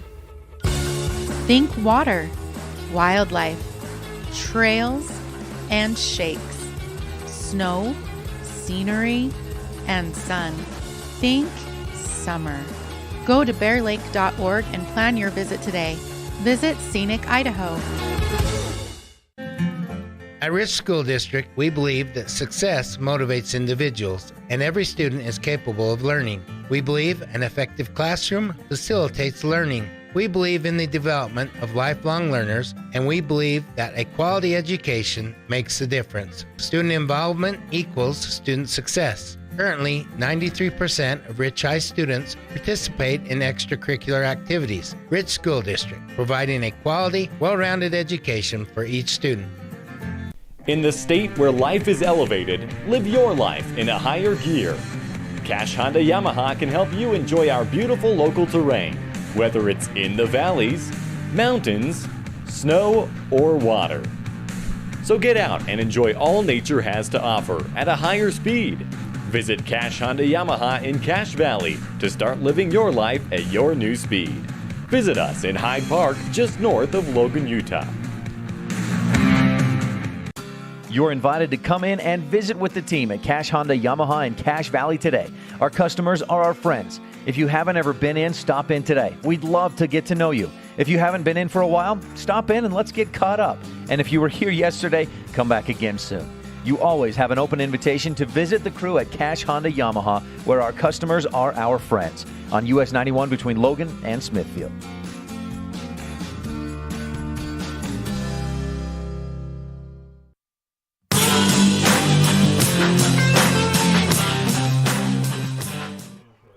It is time for the Let's Construction halftime show. We are broadcasting live from the Les Schwab Plains Tires broadcast booth. Let's Construction, premier commercial and residential excavation and landscaping. We dig Bear Lake. Find us at diglutzconstruction.com. When we come back, we'll have the Rich County Government first half highlights and the Ellingford Brothers Standout Student of the Week interview with Jaden Desch. Pretty fitting. He has a pick and a touchdown pass today, or catch, excuse me. Score going into halftime as the station on main scoreboard is the Rebels up 27-0 on the Wranglers. You're listening to Bear Lake Community Health Center presentation of Rebel Football on 98.3 FM and online at mylocalradio.com. Lutz Construction is a premier excavation and landscaping company with over 25 years of experience. Lutz Construction delivers quality results on commercial and residential projects in Utah, Idaho, and Wyoming. Lutz Construction sells everything you need for landscaping and offers a wide range of professional services like foundation digs and rock walls. For all your excavation and landscaping needs, call Lutz Construction. We dig Bear Lake. Visit diglutzconstruction.com.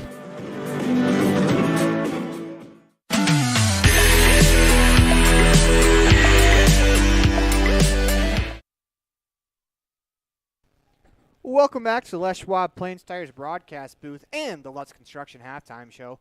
Right now, it is time for today's first half highlights brought to you by the Rich County Government, Rebels with a championship cause. And I'm going to turn it over to my statistician, Superman, as I messed that up. But it's Rob Leifson. We all know and love him.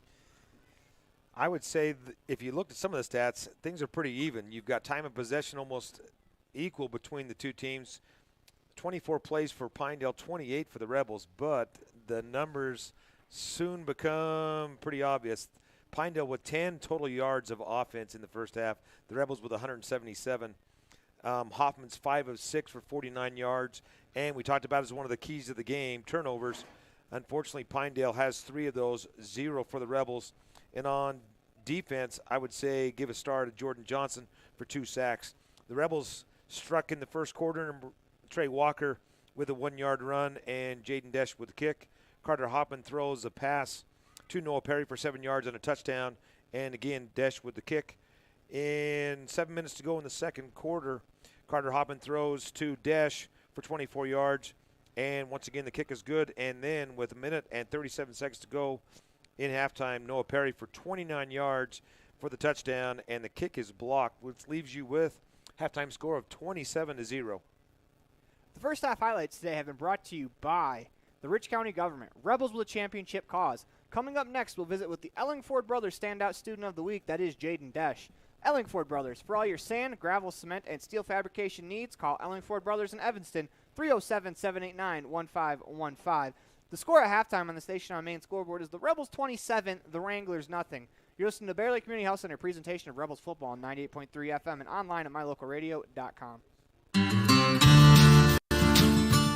Quality is the one thing that you can always count on when you do business with Ellingford Brothers in Evanston. Whether you're looking for strong, high-quality cement for construction, sand and gravel for road base, a cement trough or critter ladder for your livestock, or steel fabrication including custom towing packages, bumpers, and other vehicle accessories, you always get high-quality products and friendly, knowledgeable service at Ellingford's. Stop in today, 199 County Road, Evanston.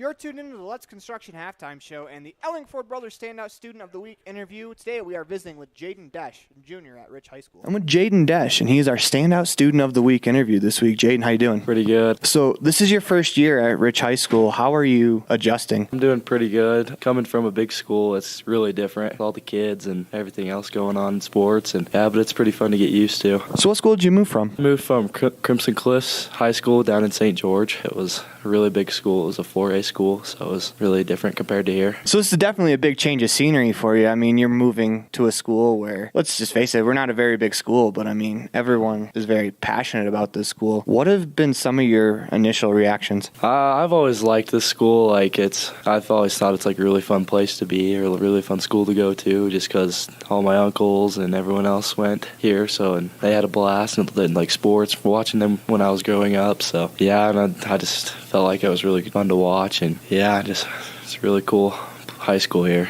Speaking of sports, let's move to the gridiron. How many interceptions do you have this year? And don't lie to me, you know. I have 6 or 7, I think. I don't know, something like around there. He knows. He's just being humble. So you're playing very well for the football team. What's it been like this season? You guys might not have as many wins as you want, but you guys have been in a lot of really close games. Yeah, we've played really hard this season. It's been really fun. I think we've played really hard every game. It's just with all those Wyoming schools we've been playing, I think we've been really close with every single one of them. And yeah, I just think it's really good to play all those teams just because it gets us better for our region that we're going to be in this coming up couple weeks for state. And I think these teams will make us way better and just go defeat Gunnison. That's all we're mostly focused on, and win that state championship. So you play basketball as well. It's going to be your first year playing with the Rich Rebels on the hardwood. I know you guys have some business still at hand in football, but are you kind of starting to look forward around the corner, or basketball season's coming up? Yeah, I'm really excited for basketball. We played a lot of basketball this summer for Lex Cornea, and I'm really excited for this year's basketball season. Just basketball is mostly what I'm focused on, and that's mostly the sport I play, and I'm more focused on. But right now it's football and the playoffs and everything. But yeah, I'm ready for basketball season to start after football is over. So you're, let's say, about a third of the way through your junior year of high school. You got just a little under 2 years left. What are some of your academic goals the rest of the way? Just to finish with a 3.2 or higher. Yeah, that's about it. If not, then just pass. That's all that matters. So what do you do in the free time that you do have? I know either go play basketball or just go play football or do something productive. That's it. What's one thing the world should know about Jaden Desch? He's not scared to do anything.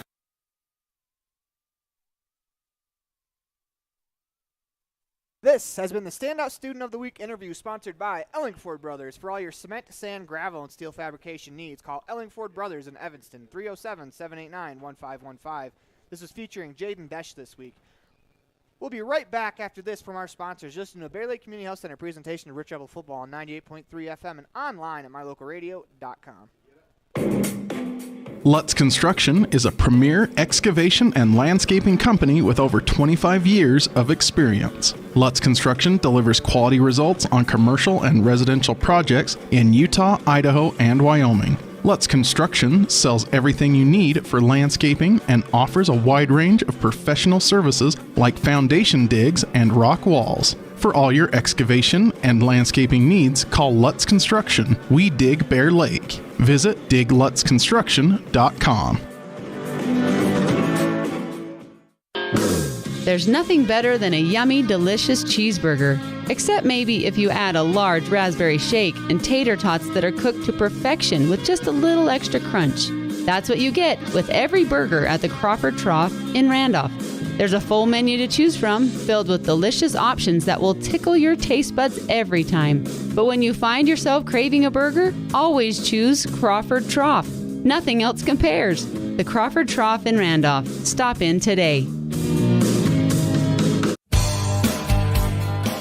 Success doesn't come by accident. Success requires hard work, perseverance, learning, sacrifice, and believing in yourself. Eddie and Todd Jensen established the Mound Valley Cattle Company in Thatcher, Idaho on these very principles. The students, staff, athletes, and coaches at Rich High School value these same fundamentals in education and activities, in athletics, and in life. Good luck, Rebels, from Mound Valley Cattle Company, serving customers in Utah, Idaho, and Wyoming since 1997. Randolph, Utah is a town of extremes. At an elevation of 6,300 feet, with temperatures over 90 in the summer and often 40 below in the winter, the folks who call Randolph home have to be a hardy crew. Maybe that is one reason why the simple things in life mean so much to Rich County. Residents value hard work, education, a value for God, family, and country, and being a good neighbor. Mayor Sim Bell and the town board, Melanie Lim, Clay Barker, Brandon Hatch, and Frank Sano, support the Rich Rebels and hope that you can come back often. Pam Cornea with Town & Country Realty in beautiful Bear Lake enthusiastically supports the Rich High Rebels. After all, I raised 4 of them, from football, basketball, wrestling to volleyball. I supported them all. I bleed blue. The Caribbean of the Rockies, Bear Lake, offers a variety of activities in every season. Pam would love to assist you in finding your own Bear Lake retreat. Call her today, 435-779-0012. Every person added together makes a community great. Rich County, Utah is filled with individuals that are kind, hardworking, and filled with integrity. We're proud of our children and understand that they have the capacity to make the world a better place. Showing support for every student at Rich High School fosters a healthy community. The Rich County Commissioners, clerk, and citizens of our community say good luck to the Rich Rebels today and every day. Go Rebels!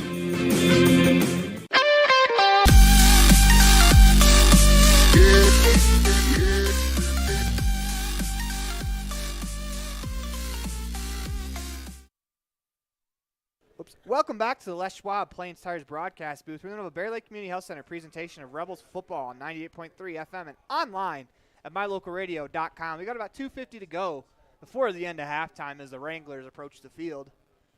It is 27-0, the Rebels over the Wranglers, as the Rebels played very nearly a perfect first half outside of a blocked extra point attempt and a fumble, a muff punt on special teams. It's a really good half for the Rebels. As you'd think they'd look to clean up the turnovers, they've only turned the ball over one time.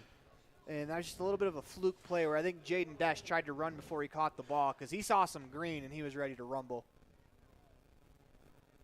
Got 2 minutes to go before the start of the Town of Randolph third quarter. Once again, the kickoff will be brought to you by the Town of Woodruff. The Town of Randolph, home of the Rebels. Good luck for Mayor Sim Bell, council members Melanie Lim, Frank Sano, Brandon Hatch, Clay Barker, and clerk April Grohl.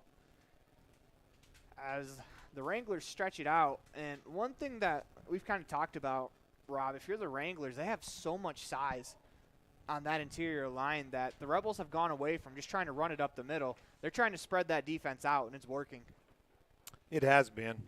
And I'm surprised that the running game for the Wranglers hasn't done better with that offensive line.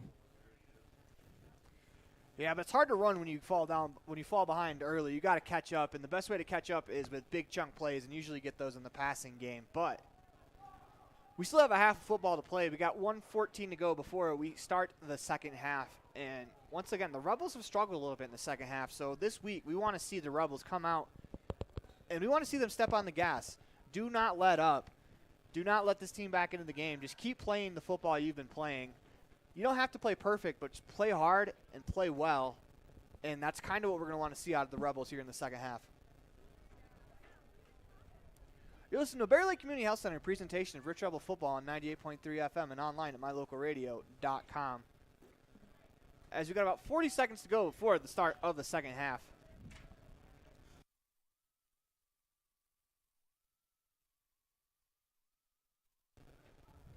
As teams approach the sidelines, we got 12 minutes on the clock for the Town of Randolph third quarter. As the Rebels will receive the second half kickoff, we'll see the kick team for the Wranglers for the first time in this contest. We'll see who the Rebels send back deep to return. It looks like it'll be Walker, at least one player.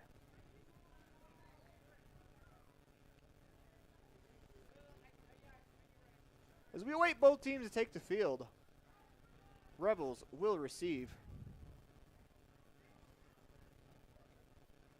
Looks like we're missing out Braden Lutz, number 12. Makes it 11. I don't think kick returns the play that you want to only have 10 players on the field. That seems like a good way to get your returner lit up pretty good. As it'll be from left to right, Trey Walker, Levi Stonehouse, Max Perry deep to return. They are standing on. The two deep backs, Walker and Perry, are on their 5. Well, Levi Stonehouse is going to be up at the 15-yard line. We've seen this formation before, and they've tried to run a little trickery with a reverse on the kickoff, so keep your eyes open for that one.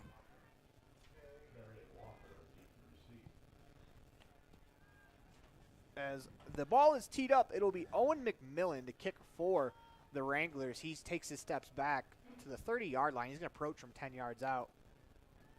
Yeah, one less player on the field as Tucker runs onto the field late. He's going to take his place on the edge of the formation on the right-hand side. As McMillan's hand is in the air, he approaches, and we are underway with the town of Woodruff kickoff here in the town of Randolph, third quarter. Stonehouse will return it. He comes around the left side out to about the 20, spins at the 30-yard line. He's going to fall forward for about 2 more yards. Stonehouse returns it out to the 32-yard line where the Rebels will take over 1st and 10. See what Carter Hoffman and the offense have for us to start the second half, as they were very impressive in the first half. Well, last week, one of our points of emphasis was halftime adjustments, but I'm not sure what adjustments you make if you're the Rebels. It's not broken. You don't try to fix it. As the Rebels, 11:53 to go in the town of Randolph, third quarter, they will run the opening play of the second half as they approach the line of scrimmage after breaking the huddle. They're going to go trips to the right. Hoffman's under center. Max Perry is the deep back. They get the snap. They pitch it to Perry. Perry's going to cut back around the near side, makes a man miss, rumbles forward, falls forward, trying to get back to the line of scrimmage. As the play looked like it was going to the right, Max Perry cut back to the lift. Yeah, a little miscommunication there, I think, on that one. Perry does a good job getting back to the line of scrimmage as he was hit 2 yards behind the line. With that, 11:30 to go in the town of Randolph, third quarter. 2nd and 10 from the Rebel 31-yard line. Pretty tough when you're 1-on-5. Rebels come out with 3 backs in the backfield. Hoffman under center. They snap, give it to Max Perry. Max Perry runs forward, falls on all fours to about the 33-yard line. That'll bring up 3rd down and 8. Number 23, Sawyer Sifkus on the stop. 10:58 to go in the town of Randolph, third quarter. Rebels face a 3rd and 8 from their own 33 to start the second half. As they break the huddle, they go 3 receivers to the right. They got 1 to the left. They got Jaden Desch one-on-one on the left side of the formation. If you're watching online on the near side of the field, Hoffman's going to roll to the opposite side. He rolls to his right. Looks to throw, steps, plants, fires, has a man at Stonehouse. Stonehouse comes back to the ball, and it looks like it's simultaneous possession. And they're going to call it an interception for the Wranglers. As Stonehouse has the ball getting up, they're going to call that an interception for the Wranglers on their own 38-yard line. Carter Hoffman took a shot. Ball was intercepted. Didn't see who made the pick on the play. As they're still celebrating with him. It was number 7 is the quarterback, Ethan Jensen, with the interception. We've seen a play like that earlier in the season where it looked like both players had the possession of the ball. I always thought it went to the offensive player. Yeah, that was simultaneous possession. It looks like the head referee is going to go talk to the side judge. Because if that's simultaneous possession, they got this call wrong because it sure looked like Stonehouse and Jensen caught the ball at the same time. I don't think they're going to change it. They're going to stick with the call on the field, but I'm not sure they got it right. That's the definition of a 50-50 ball right there. That is, but the Wranglers come away with it. They have the ball 1st and 10 on their own 38-yard line. Jensen, deep in the backfield, gets the snap. He's going to hand it off, and they are stuffed behind the line of scrimmage. They're going to lose 3 on the play as Trey Walker looks like he was first in on the play. As the ball carrier was 22, Jake Hammer, goes for -3 on the play, bringing up 2nd and 13. But if you're the Rebels defense after the quick change of possession, good chance here to just get the ball back for your offense as Carter Hoffman tried to make a play to Stonehouse. And unfortunately, a great play was made on the other side. Sometimes an interception just comes down to a great play by a defensive back, and that's what you can chalk that one up to. As Jensen comes out in the shotgun, has a running back on both sides. Gets the snap. Fakes the handoff. He's going to keep it. Makes a cut out across the 40 to the 45. Still on his feet, and he is lit up by Trey Walker at the near the first down marker. It'll depend on the spot. They're going to give it to him. It'll be 1st and 10 for the Wranglers on their own 48-yard line. It's probably the best run from scrimmage we've seen from Pinedale. On that play, they gained 10 yards. That's as many yards as they had in the entire first half. 9:15 to go in the town of Randolph, third quarter. The Wranglers come out 1st and 10 from the 48 on the left hash. Jensen's the quarterback deep in the shotgun. Has a receiver on both sides of the formation, a running back to each of his sides. Low snap. They're going to pitch it around the right side as it's number 32. That's Dustin Larson, as he is going to rumble forward for about a yard. Good play there on defense by Carter Hoffman.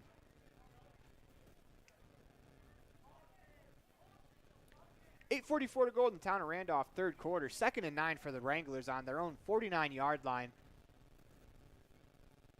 As they've come out concentrating on running the ball here in the second half, as they do have some size up front. They split a receiver out to each side of the formation. They have a running back on each side of the quarterback, Jensen. Jensen gets the snap. He looks to throw. Throws it right away. Caught there by number 10. That's Saxton, as he's going to rumble forward for enough for a first down. He caught the ball at the 45. Made a couple Rebels miss as he's going to rumble to the 41-yard line. That's good enough for a first down for the Wranglers. They had a good passing game in the JV game earlier today. They did not come out on top. I don't remember what the final score for the Rebels was. They did come away with the win, but that was one of the things that impressed me from the JV match was the offense. Did have some good passing plays. With under 8 minutes to go in the town of Randolph, third quarter, Wranglers have the ball. 1st and 10 on the Rebel 41. Shotgun formation for Jensen. He's got a receiver on each side. He's got two backs on each side of him. Excuse me, a back on each side. They hand to the back on his left as he is wrapped up right away. So that appears to be 32, Dustin Larson, on the carry. He's going to be wrapped up and hauled down for a loss of 3 on the play. J.J. Chandler, number 73, had him from the beginning, and he just hung on for everybody else to come help him out. Chandler comes up limping a little bit as he looks to be all right. As I think he got a little bit of a Charlie horse on the play, just holding on there. Looked like he took a knee to the thigh, and that is not comfortable as the Wranglers come out. They have a receiver on each side of the formation. It's Holden on the near side, on the right side of the formation. Jensen in the shotgun. Back to each side. Gets the snap. Fakes the handoff. He's going to keep it himself. Out across the 40. Has some room to run. To the 30. To the 20. And he's pushed out of bounds by a Rebel on the far side. That looks like that's number. Can't quite see the number as they haven't turned. As it looks like it was Max Perry on the stop. That'll be a first down for the Wranglers as the ball will be spotted on the Rebel 15-yard line. 1st and 10 Wranglers, 6:47 to go in the town of Randolph, third quarter. As a late substitution comes on, they got to be quick to get off the field as they are not on their side of the line of scrimmage. They do as the Wranglers come out in the shotgun. They got a receiver on each side to Jensen. He's going to hand off this time to Larson. Larson is going to be stopped right away. Riker Hoffman, number 24, on the stop. That'll bring up 2nd down and 10 as they're going to actually give Larson a couple inches on it. It'll be 2nd down and a long 9 with 6:16 to go in the town of Randolph, third quarter. As the Wranglers, after the turnover, they've marched the ball down the field pretty well as they huddle up. I think if you're the Wranglers, you'd like to start to see them hurry up a little bit more. If you have intentions on winning this game, you have to start snapping the ball with more than 10 seconds left on the play clock as they come out within the shotgun formation. A receiver to each side of the formation, a back to each side of the quarterback, Jensen. Jensen gets the snap. He fakes the handoff. He's going to keep it as he goes up the middle, and he is hauled down about 5 yards after crossing the line of scrimmage. That'll bring up 3rd down and about 4 for the Wranglers offense. Number 65, Jack Bell, part of that stop.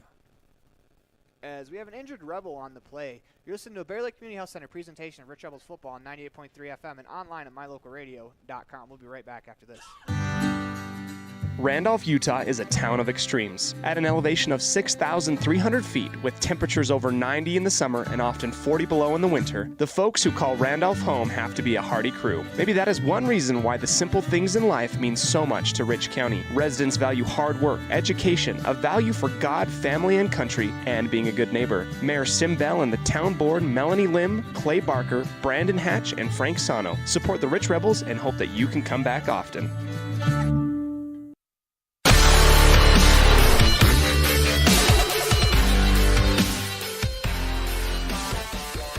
Welcome back to the Les Schwab Plains Tires broadcast booth. We're in the middle of a Bear Lake Community Health Center.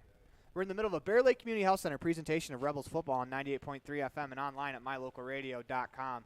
As the injured player is up and hopping off the field, that doesn't look good. As the Wranglers, after the turnover, they have marched the ball down the field. And one thing we've noticed, their quarterback has kept it a few times in Jensen. What's one way the Rebels can stop that? You're going to have to either have one of the linebackers spy on him, just keep an eye on him no matter which way he goes. I would suggest maybe Max Perry. Wranglers come out in the shotgun. They got a receiver on each side of the formation, a running back on each side of the quarterback. They love this formation. As Jensen gets the snap, he's going to fake the handoff, keep it himself, crumbles across the 5-yard line into the end zone. Jensen has the first touchdown for the Wranglers as the score station on main scoreboard now reads 27-6. The Rebels still lead over the Wranglers. And there's your perfect example of that, because as soon as he faked the handoff to the right, the whole left side was wide open for him. See what the Wranglers decide to do here. As they are running a block out, looks like they're going to kick the PAT. It'll be Owen McMillan to kick for the Wranglers.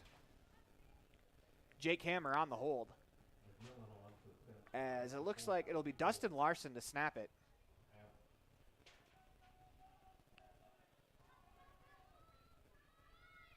Snap on the way, hold good, kick on the way. It is up and through the uprights. It looks like it got deflected, as I think it took a hop off a lineman and over the crossbar for a point after attempt.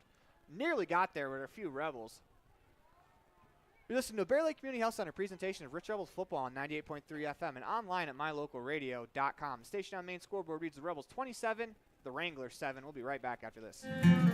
At Rich School District, we believe that success motivates individuals, and every student is capable of learning. We believe an effective classroom facilitates learning. We believe in the development of lifelong learners, and we believe that a quality education makes a difference. Student involvement equals student success. Currently, 93% of Rich High students participate in extracurricular activities. Rich School District, providing a quality, well-rounded education for each student.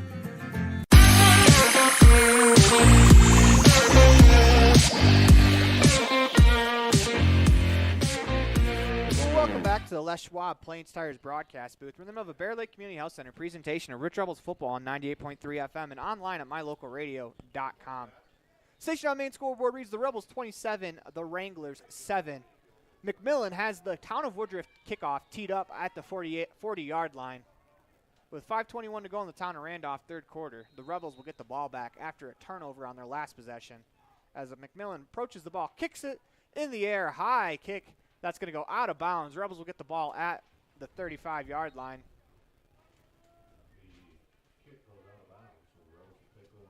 Not only did that drive from Pinedale put points on the board, it also took a lot of time off the clock. That is a saving grace if you are the Rebels, as you are under 6 minutes to go in the third quarter. That was a long drive, a long possession for the Wranglers, as the referee is going to give us the formal signal of kickoff out of bounds. Rebels will get the ball on their own 35-yard line. 1st and 10 as Carter Hoffman and the offense take the field. As Carter Hoffman comes back to talk to Coach Larson before he takes the field. As I think for the Rebels here, you just kind of want to run some clock on this drive. You do want to score in every single possession you have, but if you can run this clock down within 2 minutes before you have to give the ball back, I think that would be a success for this drive. As the Rebels come out in the I formation, 2 receivers right, 1 to the left, Hoffman under center. Gets the snap, he's going to run the option, cuts it back up the field, out across the 35 to about the 37. He'll pick up some yardage on the play. Fake the pitch there, as it looked like the defensive end for the Wranglers, was playing the pitch, going after Trey Walker. Good decision there from Hoffman, picks up 4. Rebels with the same intensity of pace as they had in the first half. Rebels on the triple option. Hoffman pitches it to Noah Perry. Perry around the 45, across the midfield line, runs a man over at the Wrangler 45-yard line. Noah Perry lit up Sawyer Safkus. And that'll be an LSR refrigerated 1st and 10 for the Rebels. Most importantly, Perry stayed in bounds. That clock will continue to run. I don't know if Noah and Sawyer are going to exchange numbers after that one to stay in touch after the game. I don't know. Sawyer hopped up, and to his credit, he patted Noah on the back. I think he said good hit because that was a good hit there. As the Rebels come out, 2 receivers right in the I formation. They got Jaden Desch one-on-one on the left side of the field. I take that back. The safety is shading him. They're going to run the triple option again. Carter Hoffman keeps it, and he's going to go forward for about 3 yards. On the option, I've started to notice the Wranglers are having their end. They're going to jump out, they're going to play the running back with the end and let the interior lineman take care of the quarterback.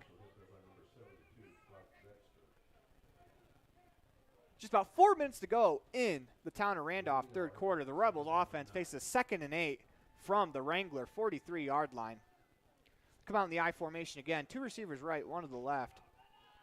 This time Hoffman's going to pass. He's actually going to feel the pressure, roll forward as he's going to be sacked, but it's only going to be a sack for a loss of about 6 inches as he felt the pressure coming from the outside, stepped up in the pocket, and was able to minimize the loss.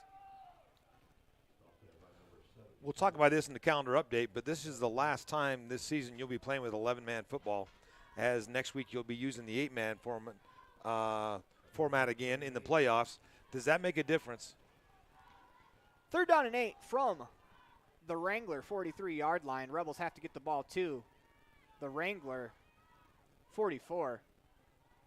As Hoffman gets the snap, he's going to run the option to the left, cuts it up the middle, across the 40, nearly out to the 35-yard line, as he's going to be marked just short.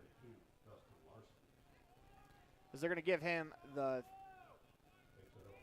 39. Rebels had to get the ball to, they're giving him the 41. The Rebels had to get to the 39. That'll bring up 4th and 2 with 2:48 to go in the town of Randolph, 3rd quarter. Rebels will stay on the field. Ball on the Wranglers' 36-yard line. Hoffman under center. He's got 2 receivers each side of the formation. Max Perry's alone back in the backfield.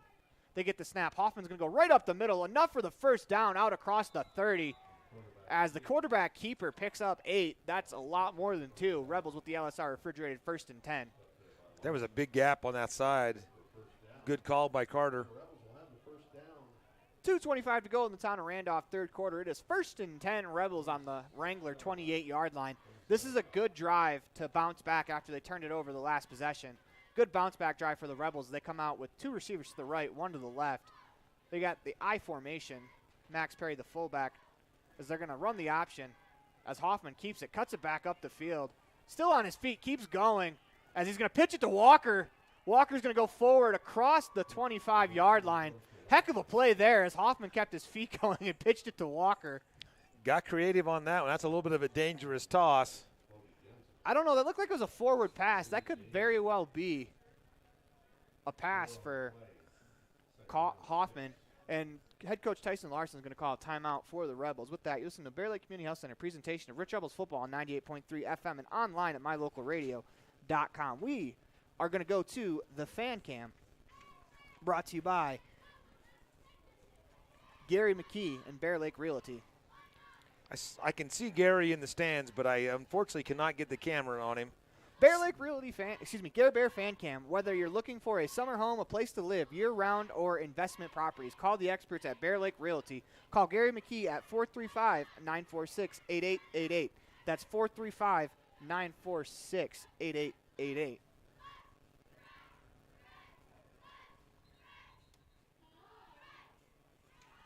As we go back to our live cam, the Rebels face 2nd and 6 from the 24-yard line of the Wranglers. We got 1:48 to go in the town of Randolph, 3rd quarter. Rebels come out with, in the I formation, 2 receivers left. Hoffman under center. They snap it, and the ball is loose as Carter Hoffman drops it. And I think Carter's got back on it. If they want to talk about no way.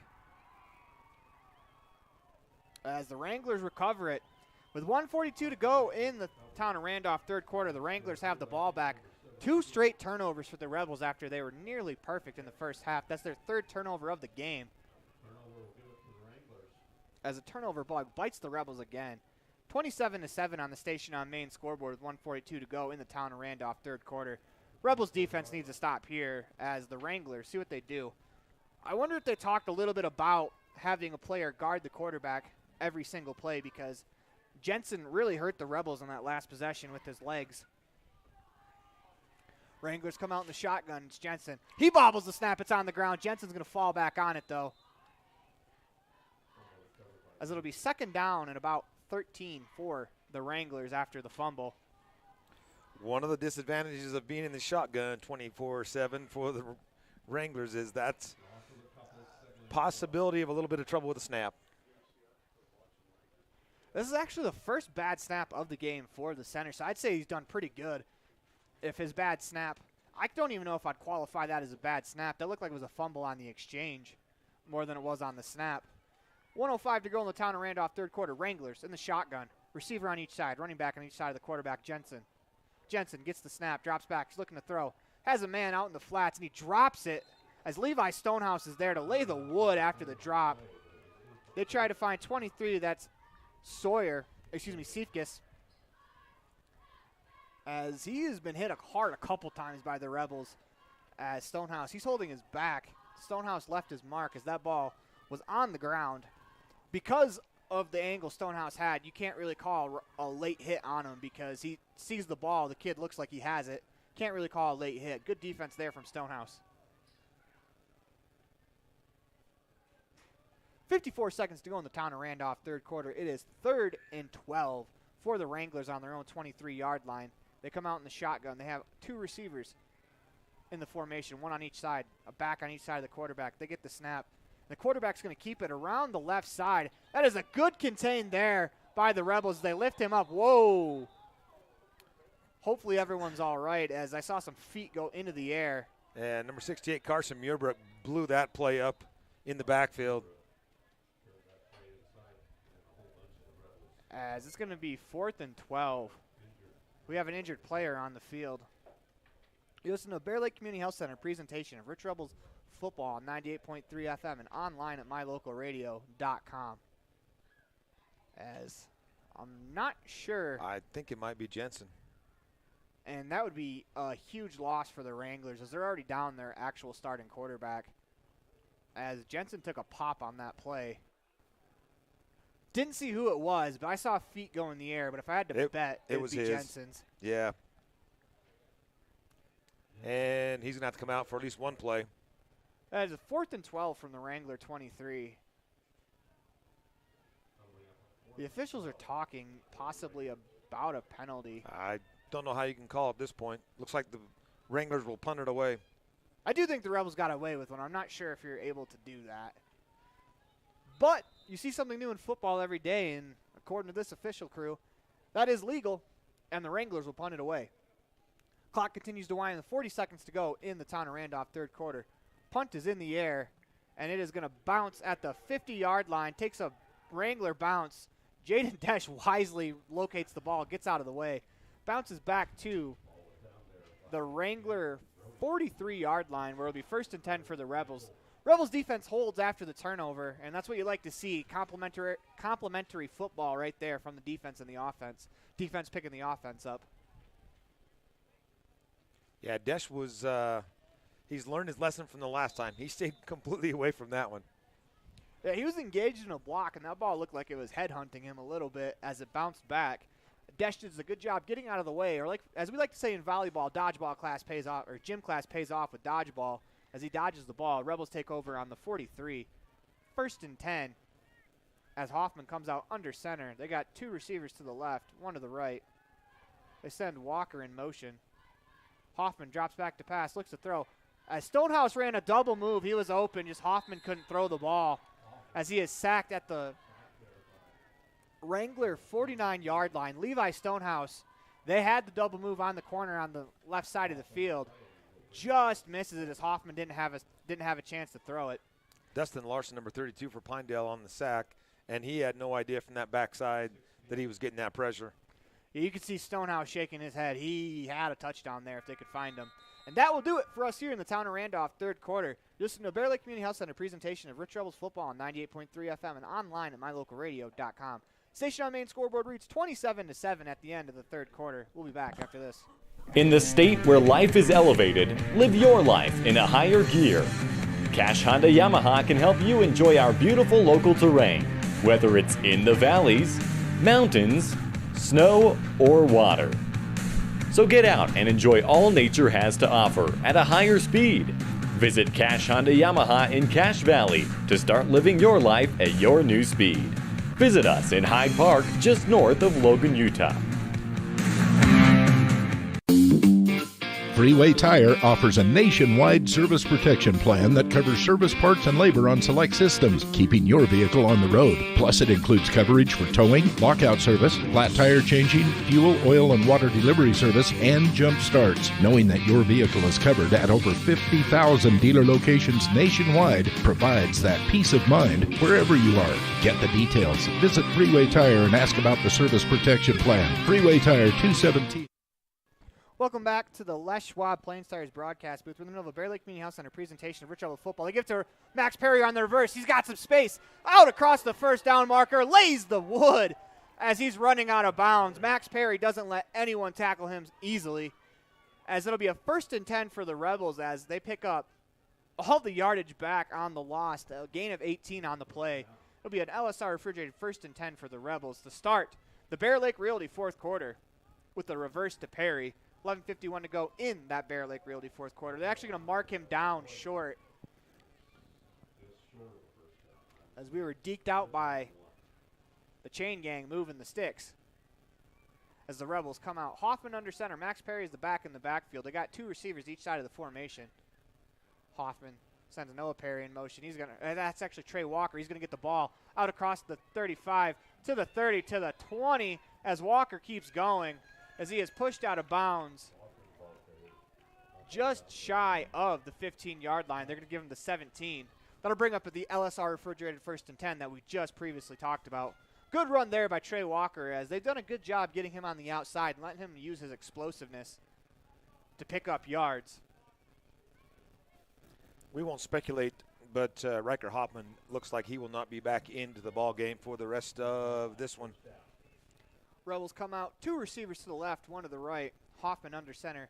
Noah Perry is the deep back. They send Max Perry in motion. They're going to give to Max Perry on the jet sweep as he does a good job.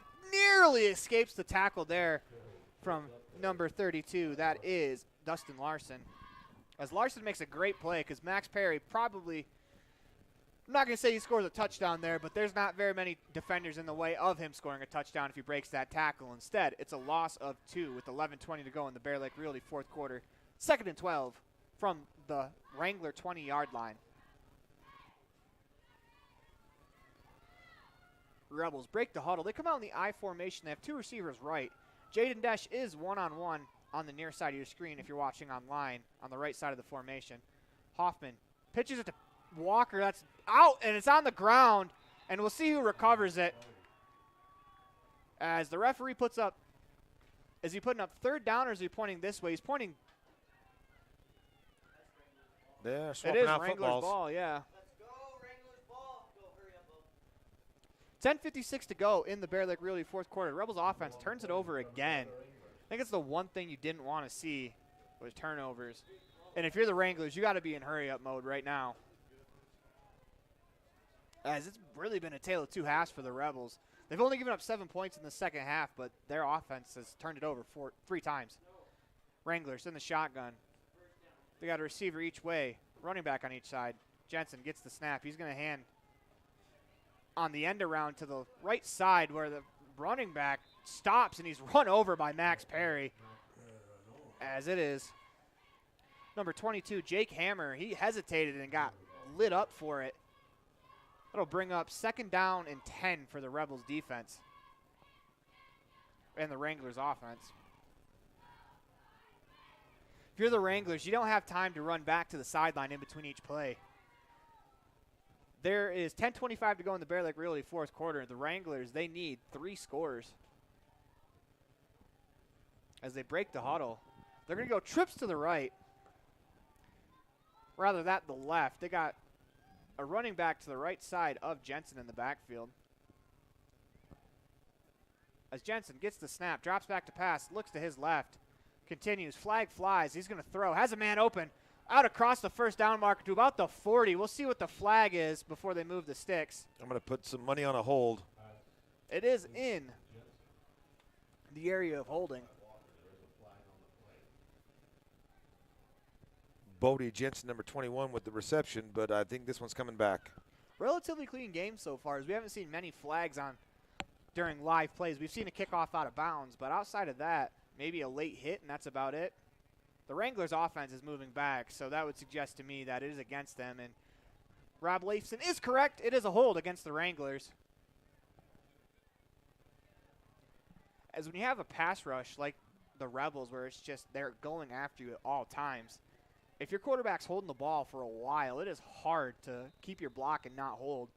And the Wranglers' offensive line, I think they've held up pretty well so far in this game, as it'll bring up 2nd down and 20 for the Wranglers. They got to get the ball all the way out to their own 37-yard line for a first down. Shotgun trips to the right. Look for them to bring someone across the formation, as they do, and they pitch it. It's on the ground. The Rebels say they have it. But I think that was a forward pitch, so I think it's going to be an incomplete pass ultimately. And that is what they call. Yep. That was a forward pass on the pitch, so a little bit of a shuffle pass. Good effort by the Rebels defense to try to recover the ball, but can't have a recovery on an incomplete pass. Rebels will have 3rd and 20. As if you're a defensive lineman, this is a time where you're kind of licking your chops. You get to pin your ears back. Wranglers on their own 12-yard line. The other one that's probably licking his chops is Jaden Desch, because he knows this ball's coming downfield.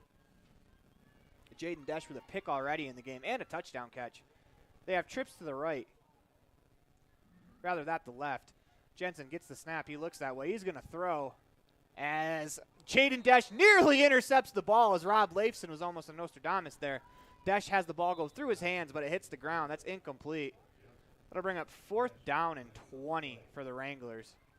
Normally I'd say you go for it, but when you're this deep in your own territory, you got to punt this one away. They're walking something off. Whoa. We're going to get a targeting call against the Rebels. I'll move the ball up 15 yards. Back to the original line of scrimmage. Didn't see a flag on the play.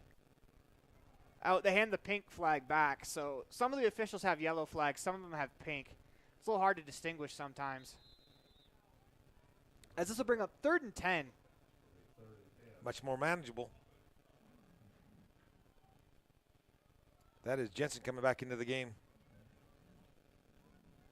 9:28 to go in the Bear Lake Realty fourth quarter. The Rebels lead 27-7 on the Station on Main scoreboard. Jensen comes out with trips to his left. Has a back in the backfield. Jensen gets the snap, looks to pass, and he is blitzed. He has to race out to his right, has a man, fires, incomplete. As he had a man open, that was Bodie Jensen. Unable to make a diving catch was Bodie Jensen. So that'll bring up 4th and 10 with 9:22 to go in the Bear Lake Realty fourth quarter. We'll see what the Wranglers decide to do. Carter Hoffman, number 8, putting the pressure on the quarterback on that one. And it looks like the punting unit's out, as Quincy Micah is back deep to kick. The Rebels send, looks like that's Trey Walker back deep. He is standing on his own 40-yard line. Kick is away. It's a low one. Rebels got to get out of the way. As that is caught by Noah Perry on the move. What a catch by Perry as he rumbles back to the 35-yard line. I think that ball caught Perry more than Perry caught the ball. That was a low line drive kick, and he was looking to block on the punt. Turns around and hits him right in the chest. Rebels are going to pick up the ball on the 35-yard line. If you're the Rebels, you want to put a stamp on this ball game. You played very well in the first half. You gave yourself such a lead that the second half woes haven't really mattered, but you do not want to go into the playoffs with a turnover-filled half like this. Those turnovers all happen in the third quarter. Let's see if they can come out and play a clean fourth quarter as Carter Hoffman comes out under center. He's got trips to his left. Jaden Dash one-on-one on the right side of the formation. They're going to run the option. As they pitch to Perry, Max Perry makes a man miss, and he's going to try to get back to the line of scrimmage. Will be unable to do that, as I think he's going to lose a yard on the play. Second down and 11 for the Rebels offense on the 35-yard line of the Wranglers. They actually move it back to the 34. I didn't see who that was on Pinedale, but they got some deep penetration in the backfield to bust that one up. I think the interior line, if you're the Pinedale Wranglers, I think you can come away from this season like thinking that your interior line was pretty solid as the Rebels have trips to the right. They got a receiver to the left side of the formation. Max Perry's the deep back. Hoffman's going to roll to the right. Looks to pass. Makes a man miss. Throws, has Walker. Walker makes the catch at the 25-yard line and is dragged down immediately. Well, you've got a pink flag in the backfield. They're going to get Max Perry on this one. You also got a yellow flag at where Trey Walker was tackled. Pink flag in honor of the breast cancer awareness, and that white hat that just got thrown by the referee, I think is going to be a penalty on Max Perry. Trey Walker comes over to give him a hug and just talk to him.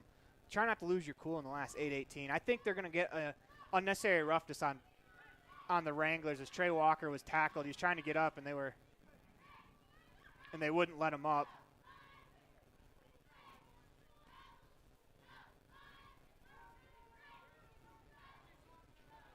Max's dad tries to calm him down.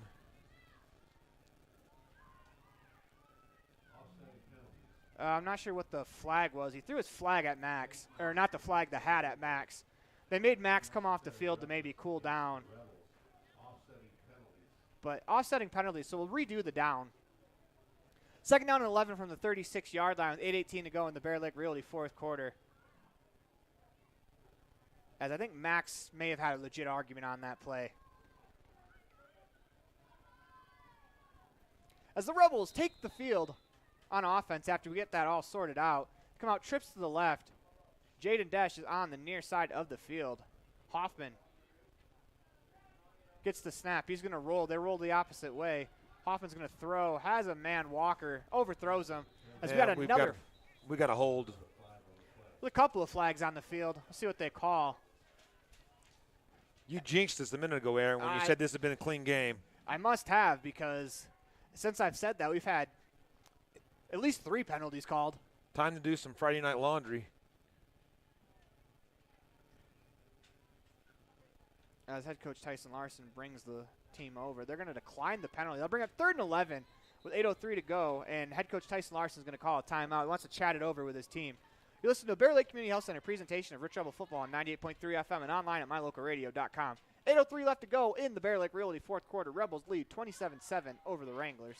So this is the reserve at Bear Lake, most beautiful place in the world. Come here and find out how you can buy your own Airbnb property and help pay for itself, or just come here and enjoy a second home. Sports courts, pools, hot tubs, access to 200 miles of mountain trails. Brand new homes now starting at $600,000. Quarter shares starting at $250,000. Would like you to invite you to be part of that. Call Gary McKee at Bear Lake Realty at 435-946-8888.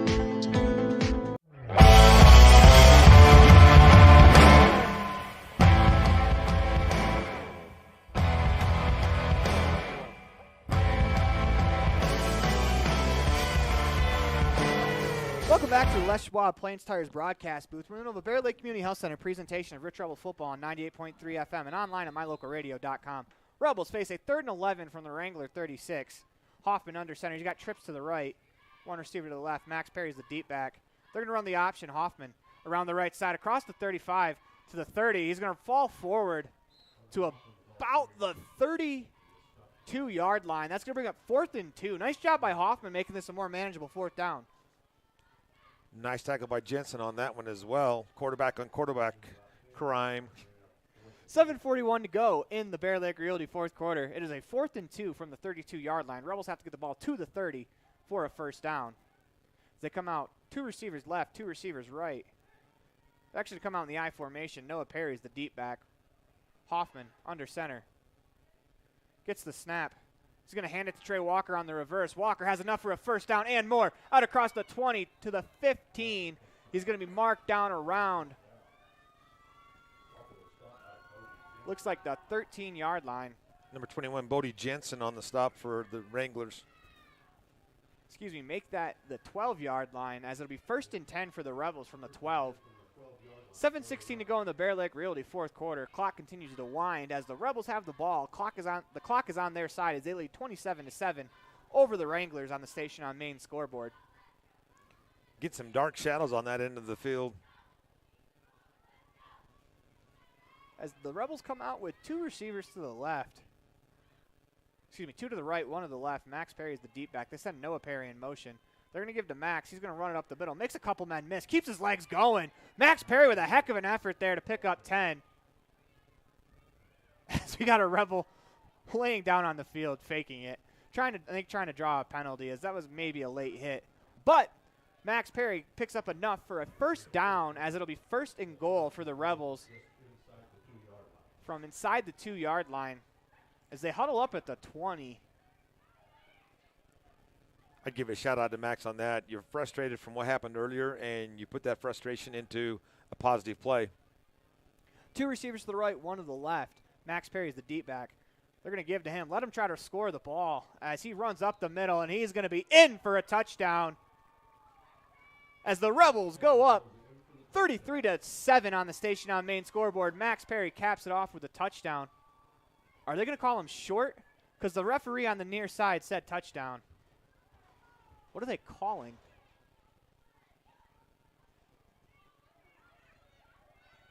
It is a touchdown. Looks like the Rebels are going to go for 2. As they didn't hold the signal very long, it is a 2-point conversion attempt here for the Rebels. With 6:08 to go in the Bear Lake Realty fourth quarter, Rebels go up 33-7 on the Station on Main scoreboard as Max Perry punches it in from 2 yards out.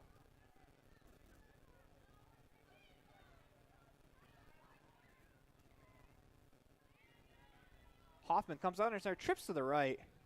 Hoffman's going to roll to his right, looks back, throws to the left, has a man open. That's Stonehouse. Stonehouse makes the catch in the back corner of the end zone. 2-point conversion is good, and the Rebels take a 28-point lead on the Station on Main scoreboard, 35-7. You're listening to Bear Lake Community Health Center presentation of Rich Rebels football on 98.3 FM and online at mylocalradio.com. As one of the region's most visited websites, mylocalradio.com is here to serve you. Catch up on local and regional news and information. Buy, sell, or trade your good used items on the radio classifieds. Check the weather forecast or catch our live coverage of your high school teams in action, all on mylocalradio.com. Like us on Facebook so you never miss a giveaway, and visit mylocalradio.com today to stream it all live.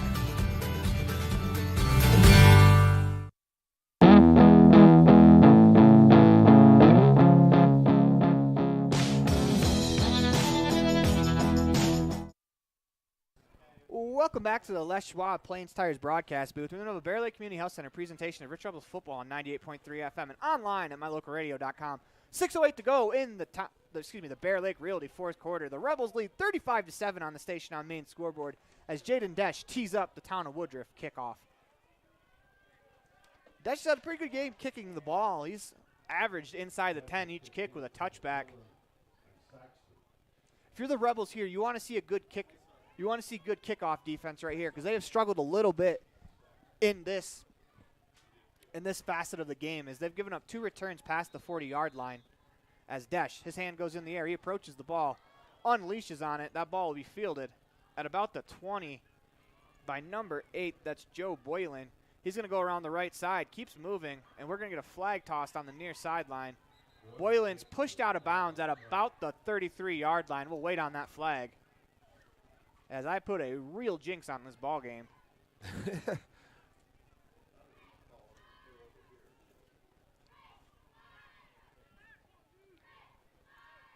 As we are going to get a legal block in the back.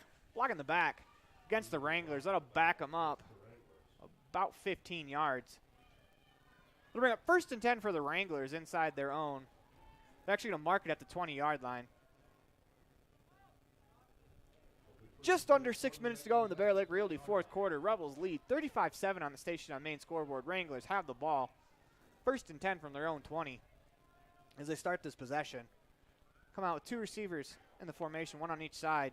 Jensen gets the snap, looks to throw, has a man, overthrows him as Holden Saxon was open in the flats. That'll bring up 2nd down and 10.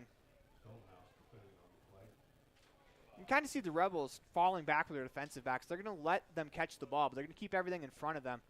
Because once again, time is on their side. They lead 35-7 with 5:56 to go. As the Wranglers come out with 2 backs in the backfield, 1 to each side. They have a receiver on each side of the formation, as well as a tight end on the right side of the formation. Jensen gets the snap. He's going to keep it himself. He drops the ball. It's on the ground. Looks like Jensen was able to fall back on it. They've had some trouble with the exchange on the run plays today. Jack Bell was right there on that one.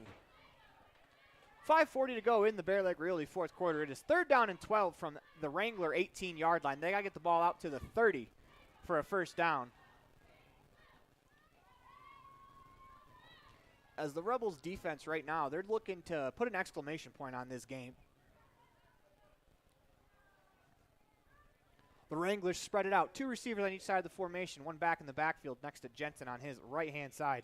Jensen gets the snap. Fakes the handoff. He's going to throw. Rolls to the right. He's looking deep. Throws the ball, and that is knocked away by Jaden Desch, as Jaden Desch was there in good defensive posture. The Wrangler sideline wants a pass interference call, but I think Desch got there at the same time as the ball. Wasn't a particularly well-thrown ball. That'll bring up 4th and 12 for the Wranglers. And not really catchable either. Yeah, I think that ball skipped out of bounds away from the receiver. That would have been a tough pass interference call against Jaden. As the Wranglers are going to punt from their own 18, the punter is standing on the 5-yard line. It's back deep for the Rebels. There's a returner on the Wrangler 48. Looks like that's Trey Walker. Snap, the ball is punted, caught by Stonehouse at the 30. He's got some room to run. Levi Stonehouse to the 5, and we got a flag as he dives for the end zone. They're going to mark him short, but the flag's going to bring it back, it looks like. Going to get a block on the back.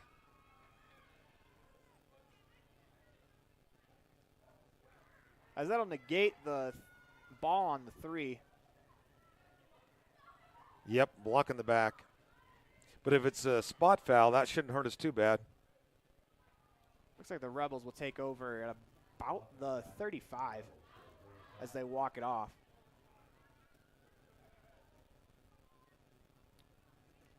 Mark that. Make that the 30. And it looks like you're sending in the JV offense. Not a bad decision. 4:57 to go in the Bear Lake Realty 4th quarter. Rebels have the ball. 1st and 10 from the Wrangler 30-yard line. As we're going to get an official timeout, as it looks like they're going to send a Wrangler off the field. Looks like he's got blood on his hand as he goes right to the trainer. Wranglers replace that player, and the Rebels come out in the I formation. Jet Holmes is the quarterback. You've got Carter Grohl and Raiden Lutz in the backfield, and that handoff is to Raiden Lutz, number 12. Lutz rumbles forward for about 5 yards on the play. They'll bring up 2nd down and 5 from the Wrangler 25-yard line. It's good to see the JV kids get back out there, but you got to wonder how. Yeah, they've been sitting cold for a while. How warmed up they are. It's not exactly a warm day, but I'm sure they don't care. They just love the opportunity to get out and play some varsity football, as it's Holmes under center. Lutz is the deep back. Carter Grohl, the fullback. They got 2 receivers left, 1 to the right. They hand to Lutz again up the middle as he gets to about the 15, make that the 20-yard line where he is stopped. They'll bring up 3rd and 5 for the offense. 4:05 to go in the Bear Lake Realty 4th quarter. See what the Rebels draw up here on 3rd down, as they've ran the ball to the right side twice since the JV have come onto the field. As it's Holmes under center. Grohl is the fullback. Deep back is 23. That is Drake Weston. Holmes gets the snap. He's going to hand to Weston. Weston makes a move at the line of scrimmage, but he is unable to go further. He's actually going to lose about a yard on the play. That'll bring up 4th and about 6 for the Rebels offense. We'll see what they decide to do. As we're under 3:30 to go in the Bear Lake Realty fourth quarter. The station on main scoreboard reads the Rebels 35, the Wranglers 7. Rebels offense on the field. They face a 4th and 7 from the Wrangler 22. As some celebratory photos are going down between Max Perry and Noah Perry. He seems a little less angry than he was about 5 minutes ago. Absolutely. As Holmes comes out in the I formation. Deep back is Lutz. Holmes gets the snap, fakes to Lutz. He's going to roll out, looks to throw. Has a man that is caught on the sideline as they make a move. That's Daniel Smith, number 16. As Smith with a nice catch. That looked like it could have been picked pretty easily. That did look like it was Owen McMillan with a chance for a pick 6. As it stands, though, it's a first down for the Rebels from the first and goal from the 8-yard line. 2:50 to go in the Bear Lake Realty fourth quarter. That first down is brought to you by LSR Refrigerated. As what a way to cap off the day if you're, we're going to say the second string offense for the game. If you're the players out on the field, let's score a touchdown. Let's get greedy. Let's get more. As Jet Holmes comes out in the I formation.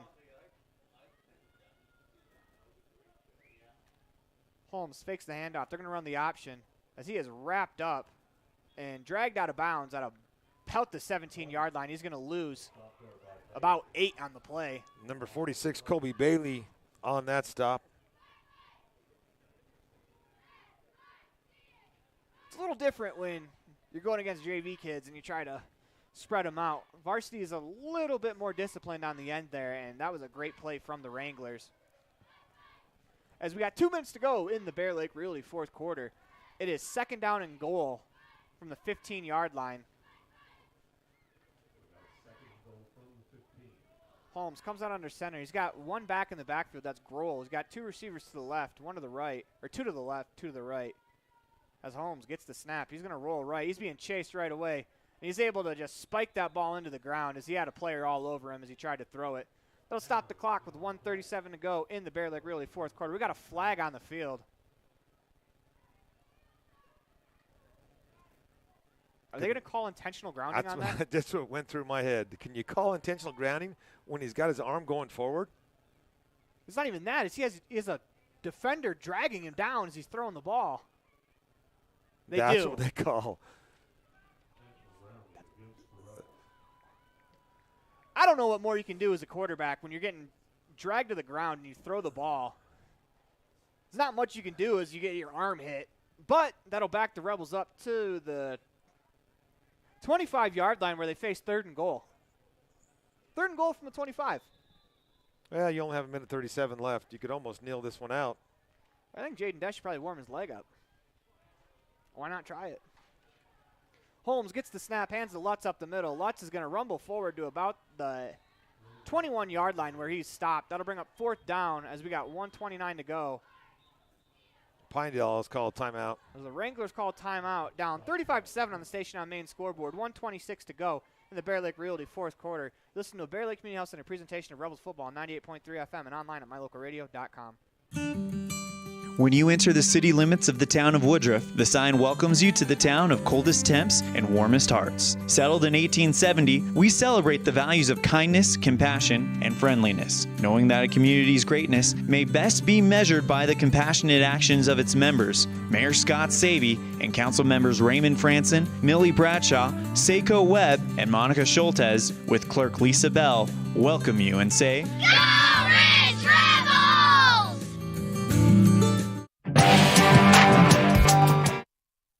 Well, welcome back to the Les Schwab Plain Stars broadcast booth. 1:26 to go in the Bear Lake Realty fourth quarter. Listen to Bear Lake Community Health Center presentation of Rebels football as the Rebels face fourth and goal from the 23-yard line, up 35-7 on the station on main scoreboard. They're going to run the reverse with Weston. Weston's got some space to the 10, and he can't quite outrun the man.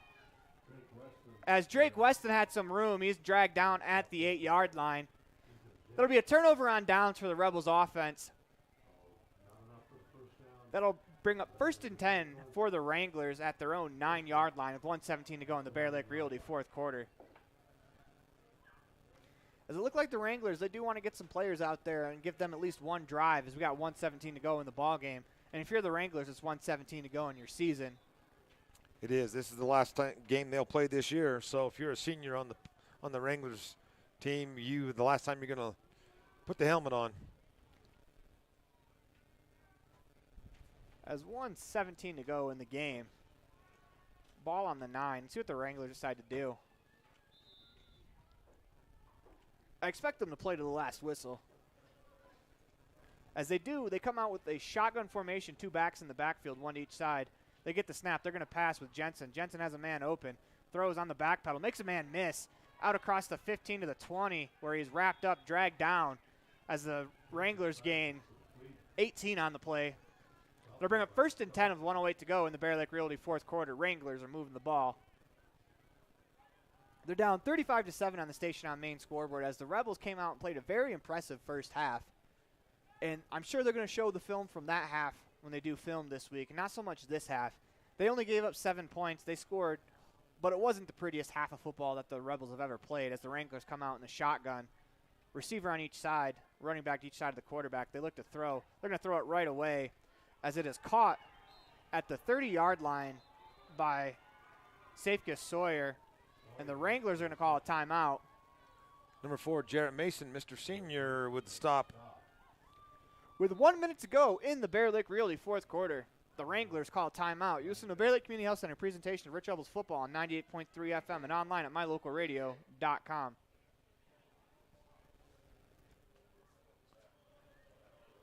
As we sit here and we wait out this timeout, Rob, what is something you can take away from this game if you're the Rebels?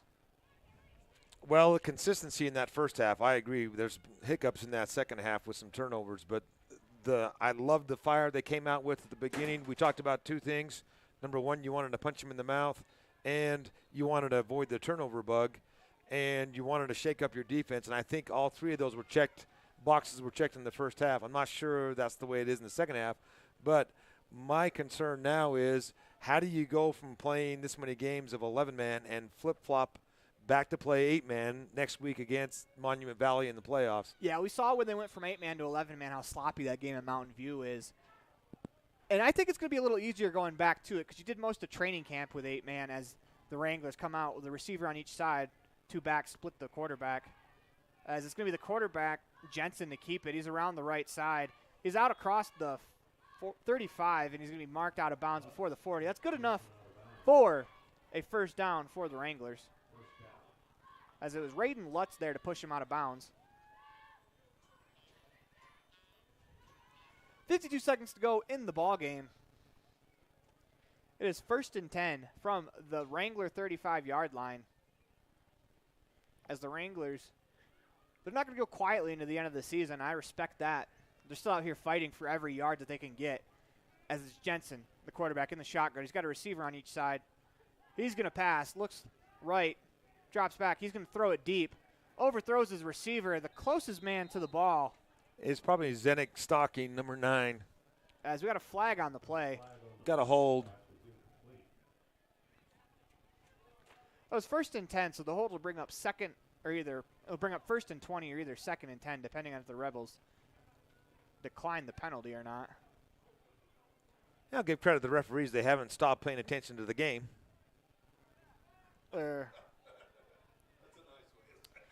Rebels are going to decline the penalty, bring up 2nd down and 10 for the Wranglers with 46 seconds to go in the Bear Lake Realty fourth quarter.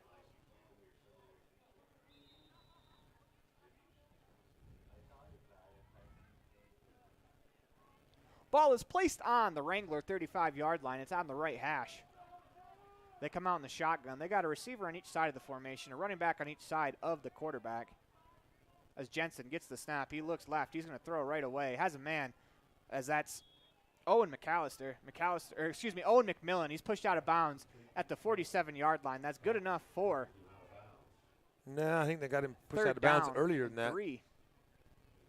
Daniel Smith, number 16 on the stop. It's a good defensive play there to keep him from the first down because it looked like he had the first down by about 4 yards. The Wranglers come out. They face 3rd and 2. They're in the shotgun formation, same formation as last play. As Jensen gets the snap. Low snap. Good field there from Jensen. As he looks right, he's going to throw on the double move. And that is knocked away there by a couple of players, including number 4. That's Jarrett Mason. And then number 16, Daniel Smith, were there on the coverage. That'll bring up 4th down and 2, as they had a pretty big blanket on the intended receiver. That was number 10, Saxton Holden. And with 34 seconds to go in the ball game, if you're the Rebels defense, you want to get this ball back so that way you can kneel it down and give Hunter Pace one last play in the regular season, as Pace still has his helmet on. Wranglers come out in the shotgun. They have a receiver on each side of the formation, running back on each side of Jensen. Jensen gets the snap. They're going to hand it off, and the ball is nearly ripped away as they're going to push forward. I don't think they're going to get there. I don't think so either. As the clock continues to wind, they're going to try to wind. Looks like they're trying to wind the clock.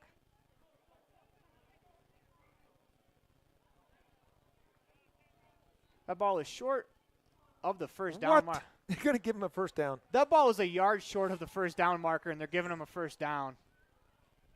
And Pinedale's going to call a timeout.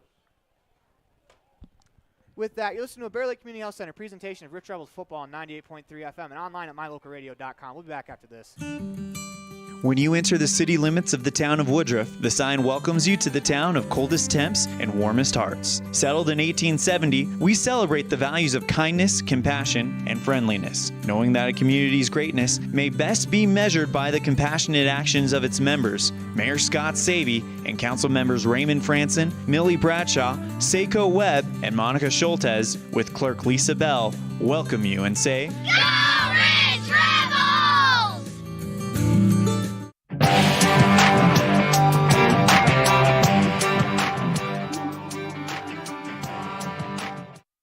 Welcome back to the Les Schwab Plain Stars broadcast booth. You're in the middle of the Bear Lake Community Health Center presentation of Rich Rebels football on 98.3.com, 98.3 FM and online at mylocalradio.com. Wrangler snapped the ball. Low snap. Jensen looks to pass as he is being chased. Throws the ball, and that's going to be caught near the sideline by number 46. That's a big dude out there. That's Colby Bailey. Makes a nice catch. Toe taps on the sideline. 18.9 seconds to go in what seems to be the longest 2 minutes ever of a game. Going to run out of sunlight. As in fairness to the Rebels defense, that last 4th down call was about a yard and a half short, and they just gave him the first down. Wranglers come out in the shotgun. Jensen gets the snap. He looks left. He's going to throw right away and overthrows his intended target as it was Holden. Clock will stop at 15.4 to go in the Bear Lake Realty 4th quarter.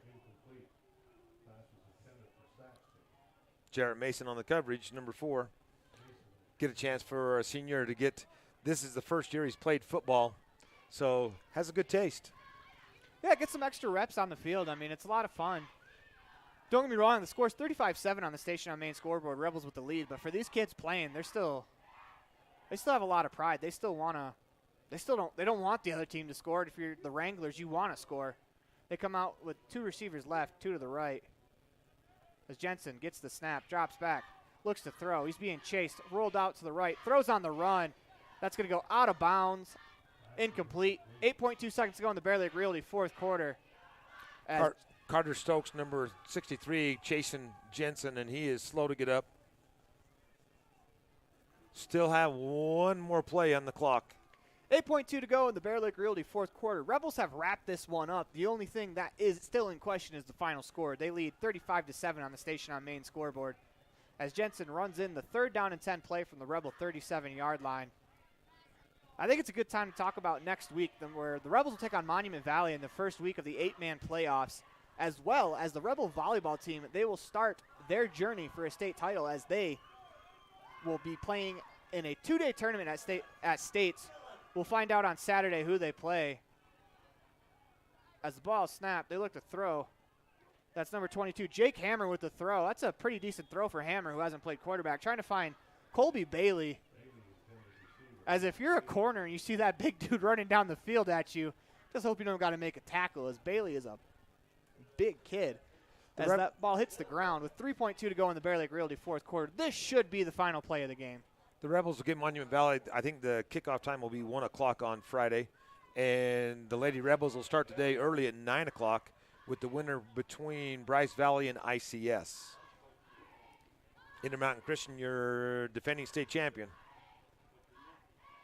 And if they win that one, which we would anticipate they do. They'll get a 12 o'clock match in Richfield this year, not Orem at UVU. You come out with Hammer in the shotgun. Looks like Hammer's going to throw one more pass.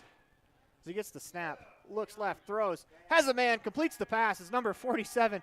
He keeps rumbling. He's tackled by 3 players. That is Grayson Jervis with the reception, and that will do it for us here in the ball game. As at the end of the Bear Lake Realty fourth quarter, the Rebels win the game 35-7 over the Wranglers. You listen to Bear Lake Community Health Center presentation of Rebels football on 98.3 FM and online at mylocalradio.com.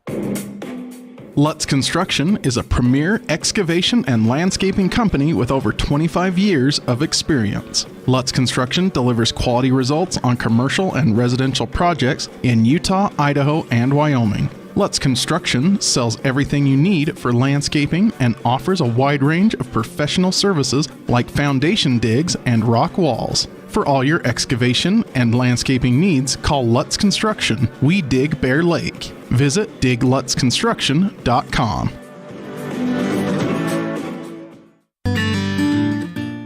A healthy smile improves life in many ways. Fresher breath, increased confidence, and better overall health.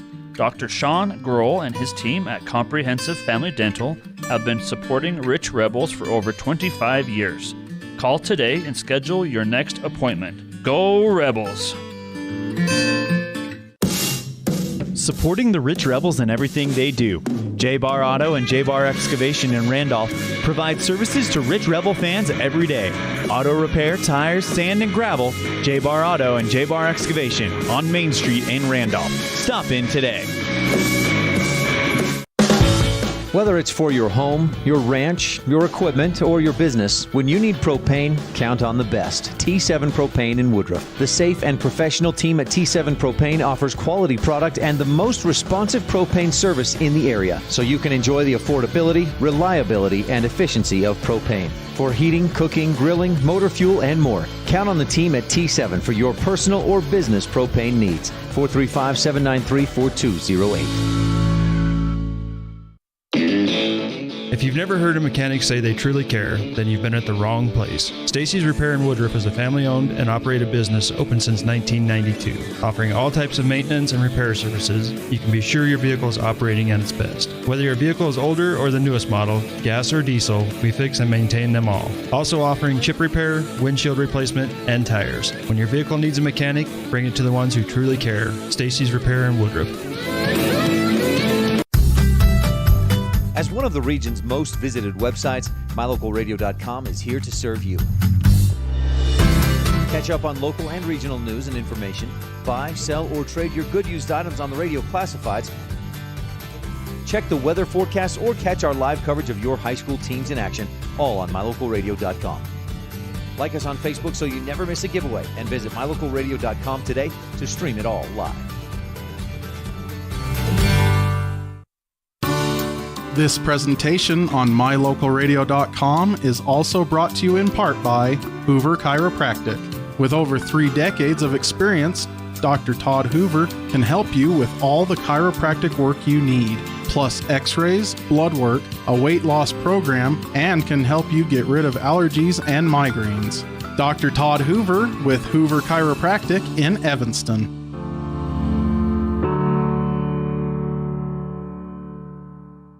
At the Evanston Walmart, you'll find all the tools students need to succeed. Our team is committed to providing quality products and an excellent shopping experience. Stop in today. 125 North 2nd Street, Evanston. Walmart. Save money, live better. Whether you're kicking up the dust in the hills, making waves down on the lake, or taking advantage of the world's greatest powder, don't just hope to have fun. Take that sled by the handlebars and make your time at Bear Lake epic. Epic Recreation rents equipment and cabins for your vacation fun at beautiful Bear Lake. From watercraft large and small to UTVs, sleds, and more, Epic Recreation has it all. On-road, off-road, or out on the Caribbean blue water. Book your next adventure at epicrecreation.net.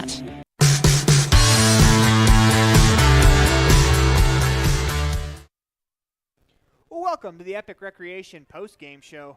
Make your next vacation epic with Epic Rentals at Bear Lake. Cabins, boats, UTVs, inner tubes, fat tire bikes, everything you need to make your next vacation epic.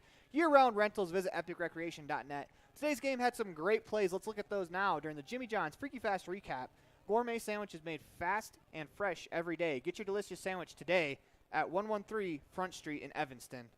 In our Freaky Fast Recap, we're going to go to Rob Leifson. Well, the Rebels jumped out early and put 7 points on the board in the first quarter, but it was the second quarter where we blew this one open. 20 points on the scoreboard. Unfortunately, the second half was a little bit a snoozer as Pinedale scores on their opening drive to put 7 points on the board, and then the Rebels finish off the scoring with Max Perry with a 2-yard run for a touchdown that leaves the score at 35-7. That has been your Freaky Fast Recap. Stay tuned for the Dr. McKay Frankham Precision Play of the Game, the Player of the Game, and the Post-Game Diagnostics Report brought to you by Stacy's Repair. You're tuned into the Epic Recreation Post-Game Show on a Bear Lake Community Health Center presentation of Rich Rebel Football on 98.3 FM and online at mylocalradio.com. Whether you're kicking up the dust in the hills, making waves down on the lake, or taking advantage of the world's greatest powder, don't just hope to have fun. Take that sled by the handlebars and make your time at Bear Lake epic. Epic Recreation rents equipment and cabins for your vacation fun at beautiful Bear Lake. From watercraft, large and small, to UTVs, sleds, and more, Epic Recreation has it all. On-road, off-road, or out on the Caribbean blue water. Book your next adventure at epicrecreation.net. When you drive on the best tires that are rotated, balanced, and inflated properly, you can save money 2 ways. The best tires can reduce wear and tear on your vehicle. That saves you money in the long run. The best tires can also improve your overall miles per gallon. That helps you save every time to fill up at the pump. At Freeway Tire in Evanston, we offer the best tires with the best service for every vehicle. Make sure you're running on the best tires you can. Visit Freeway Tire today, 217 Bear River Drive, Evanston. Nothing makes your kid feel like a superstar more than seeing his or her very own Fathead in the stands. Fathead car decals and yard signs are inexpensive and easy to get at Rocky Mountain Sign in Evanston. Whether it's for the big game or to cheer on the high school band, our children make us proud in so many ways. Show your pride today. Go Rebels! West Star Printing and Rocky Mountain Sign, 243 7th Street, Evanston.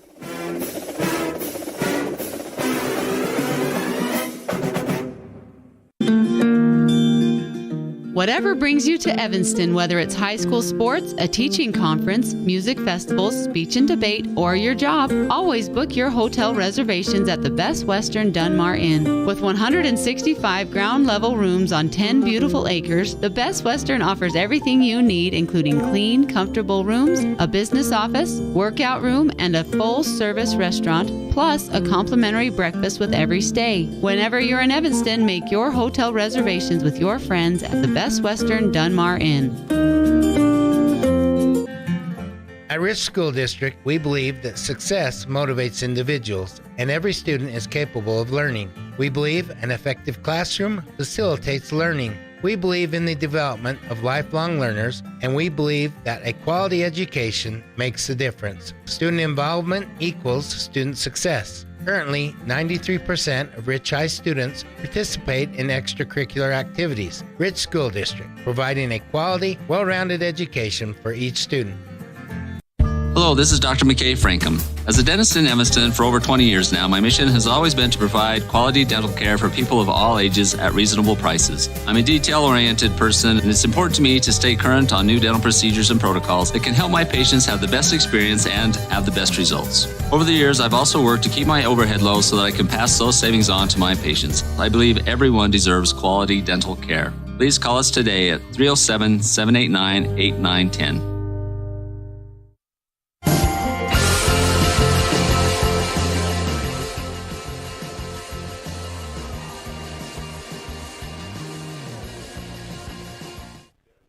Welcome back to the Les Schwab Plains Tires broadcast booth. We're in the middle of the Epic Recreation post-game show. It is time for the Precision Play of the Game, brought to you by Dr. McKay Frankham, DDS. Precision Family Dentistry at affordable prices. Call for an appointment today, 307-789-8910. And Rob, I think we're in total agreement on what the Precision Play of the Game is, and we're going to have to give it to Jaden Desch. Yeah, one 50-50 ball into the corner of the end zone, and he kind of tipped it to himself. Great concentration to pull it in and make the touchdown. Yeah, it's a great play. I mean, one-on-one, there's not a lot of times, especially in 8-man. If you're gonna throw it up to someone on the team, you might want to throw it up to the big body of Jaden Dash. He's tall, and he's a very strong kid. And that's going to bring us to the player of the game. And for this one, I think we got to go Carter Hoffman, correct? 2 touchdown passes? Yep, and I just lost my stats, but he was also 13 carries for 47 yards. He had the 1 interception, but I can't fault him on that one because that was a good ball thrown. Levi Stonehouse had it, in my opinion. I thought that, if you had possession, shared it with the defense, offense got the ball, but unfortunately the referees did not see it that way. I think what you're saying is maybe it's a bit of a phantom interception for Carter, as he made a good throw, and I guess that was a heck of a play made by, it was the quarterback for the other team, Jensen. But I also kind of want to give a quick shout out to Jordan Johnson, 2 sacks on the day. He set the tone pretty good in that first half, putting some pressure on the quarterback. That has been our player of the game. Coming up next, the Stacy's Repair Diagnostics Report. When you need a repair, take it to the ones who truly care. Stacy's Repair in Woodruff.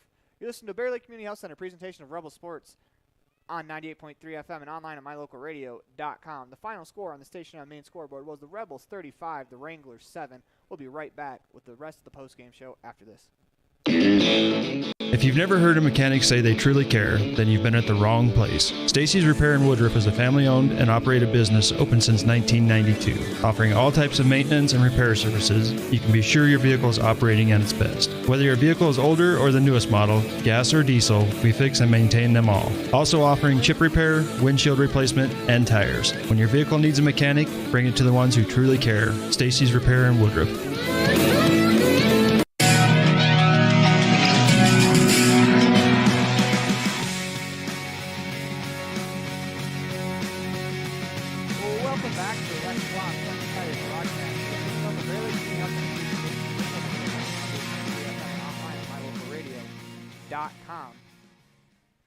If you've never heard a mechanic say they truly... Welcome back to Les Schwab Plain Stars broadcast booth. We're in the Bear Lake Community Health Center presentation of Rich Rebels football on 98.3 FM and online at mylocalradio.com. Time for the Stacy's Repair post-game diagnostics report, and the Rebels were very good in the first half. Unfortunately, my broadcast partner, Rob Layson, had to take off. But you'll have me for the rest of the post-game show, and the one thing, if you're the Rebels, you still want to limit the turnovers. The turnovers are still too high. They had a couple of turnovers in that second half that I think they'd really want back. But that's about all you can say about the Rebels in a manner that they need to fix, because they were very good in the first half, offensively, defensively. They allowed 1 touchdown, which very good. This has been the post-game diagnostics report by Stacy's Repair, or sponsored by Stacy's Repair. When you need a repair, take it to the ones who truly care. Stacy's Repair in Woodruff. Stay tuned for the Bear Lake Convention Visitors Bureau calendar update. You listen to a Bear Lake Community Health Center presentation of Rich Rebel football on 98.3 FM and online at mylocalradio.com. When you think about Bear Lake, think family, fun, fishing, beaches, boats, green, and great food. Think water, wildlife, trails, and shakes, snow, scenery, and sun. Think summer. Go to bearlake.org and plan your visit today. Visit Scenic Idaho. Whether you're kicking up the dust in the hills, making waves down on the lake, or taking advantage of the world's greatest powder, don't just hope to have fun. Take that sled by the handlebars and make your time at Bear Lake epic. Epic Recreation rents equipment and cabins for your vacation fun at beautiful Bear Lake. From watercraft, large and small, to UTVs, sleds, and more, Epic Recreation has it all. On-road, off-road, or out on the Caribbean blue water. Book your next adventure at epicrecreation.net. At Rich School District, we believe that success motivates individuals, and every student is capable of learning. We believe an effective classroom facilitates learning. We believe in the development of lifelong learners, and we believe that a quality education makes a difference. Student involvement equals student success. Currently, 93% of Rich High students participate in extracurricular activities. Rich School District, providing a quality, well-rounded education for each student. In the state where life is elevated, live your life in a higher gear. Cash Honda Yamaha can help you enjoy our beautiful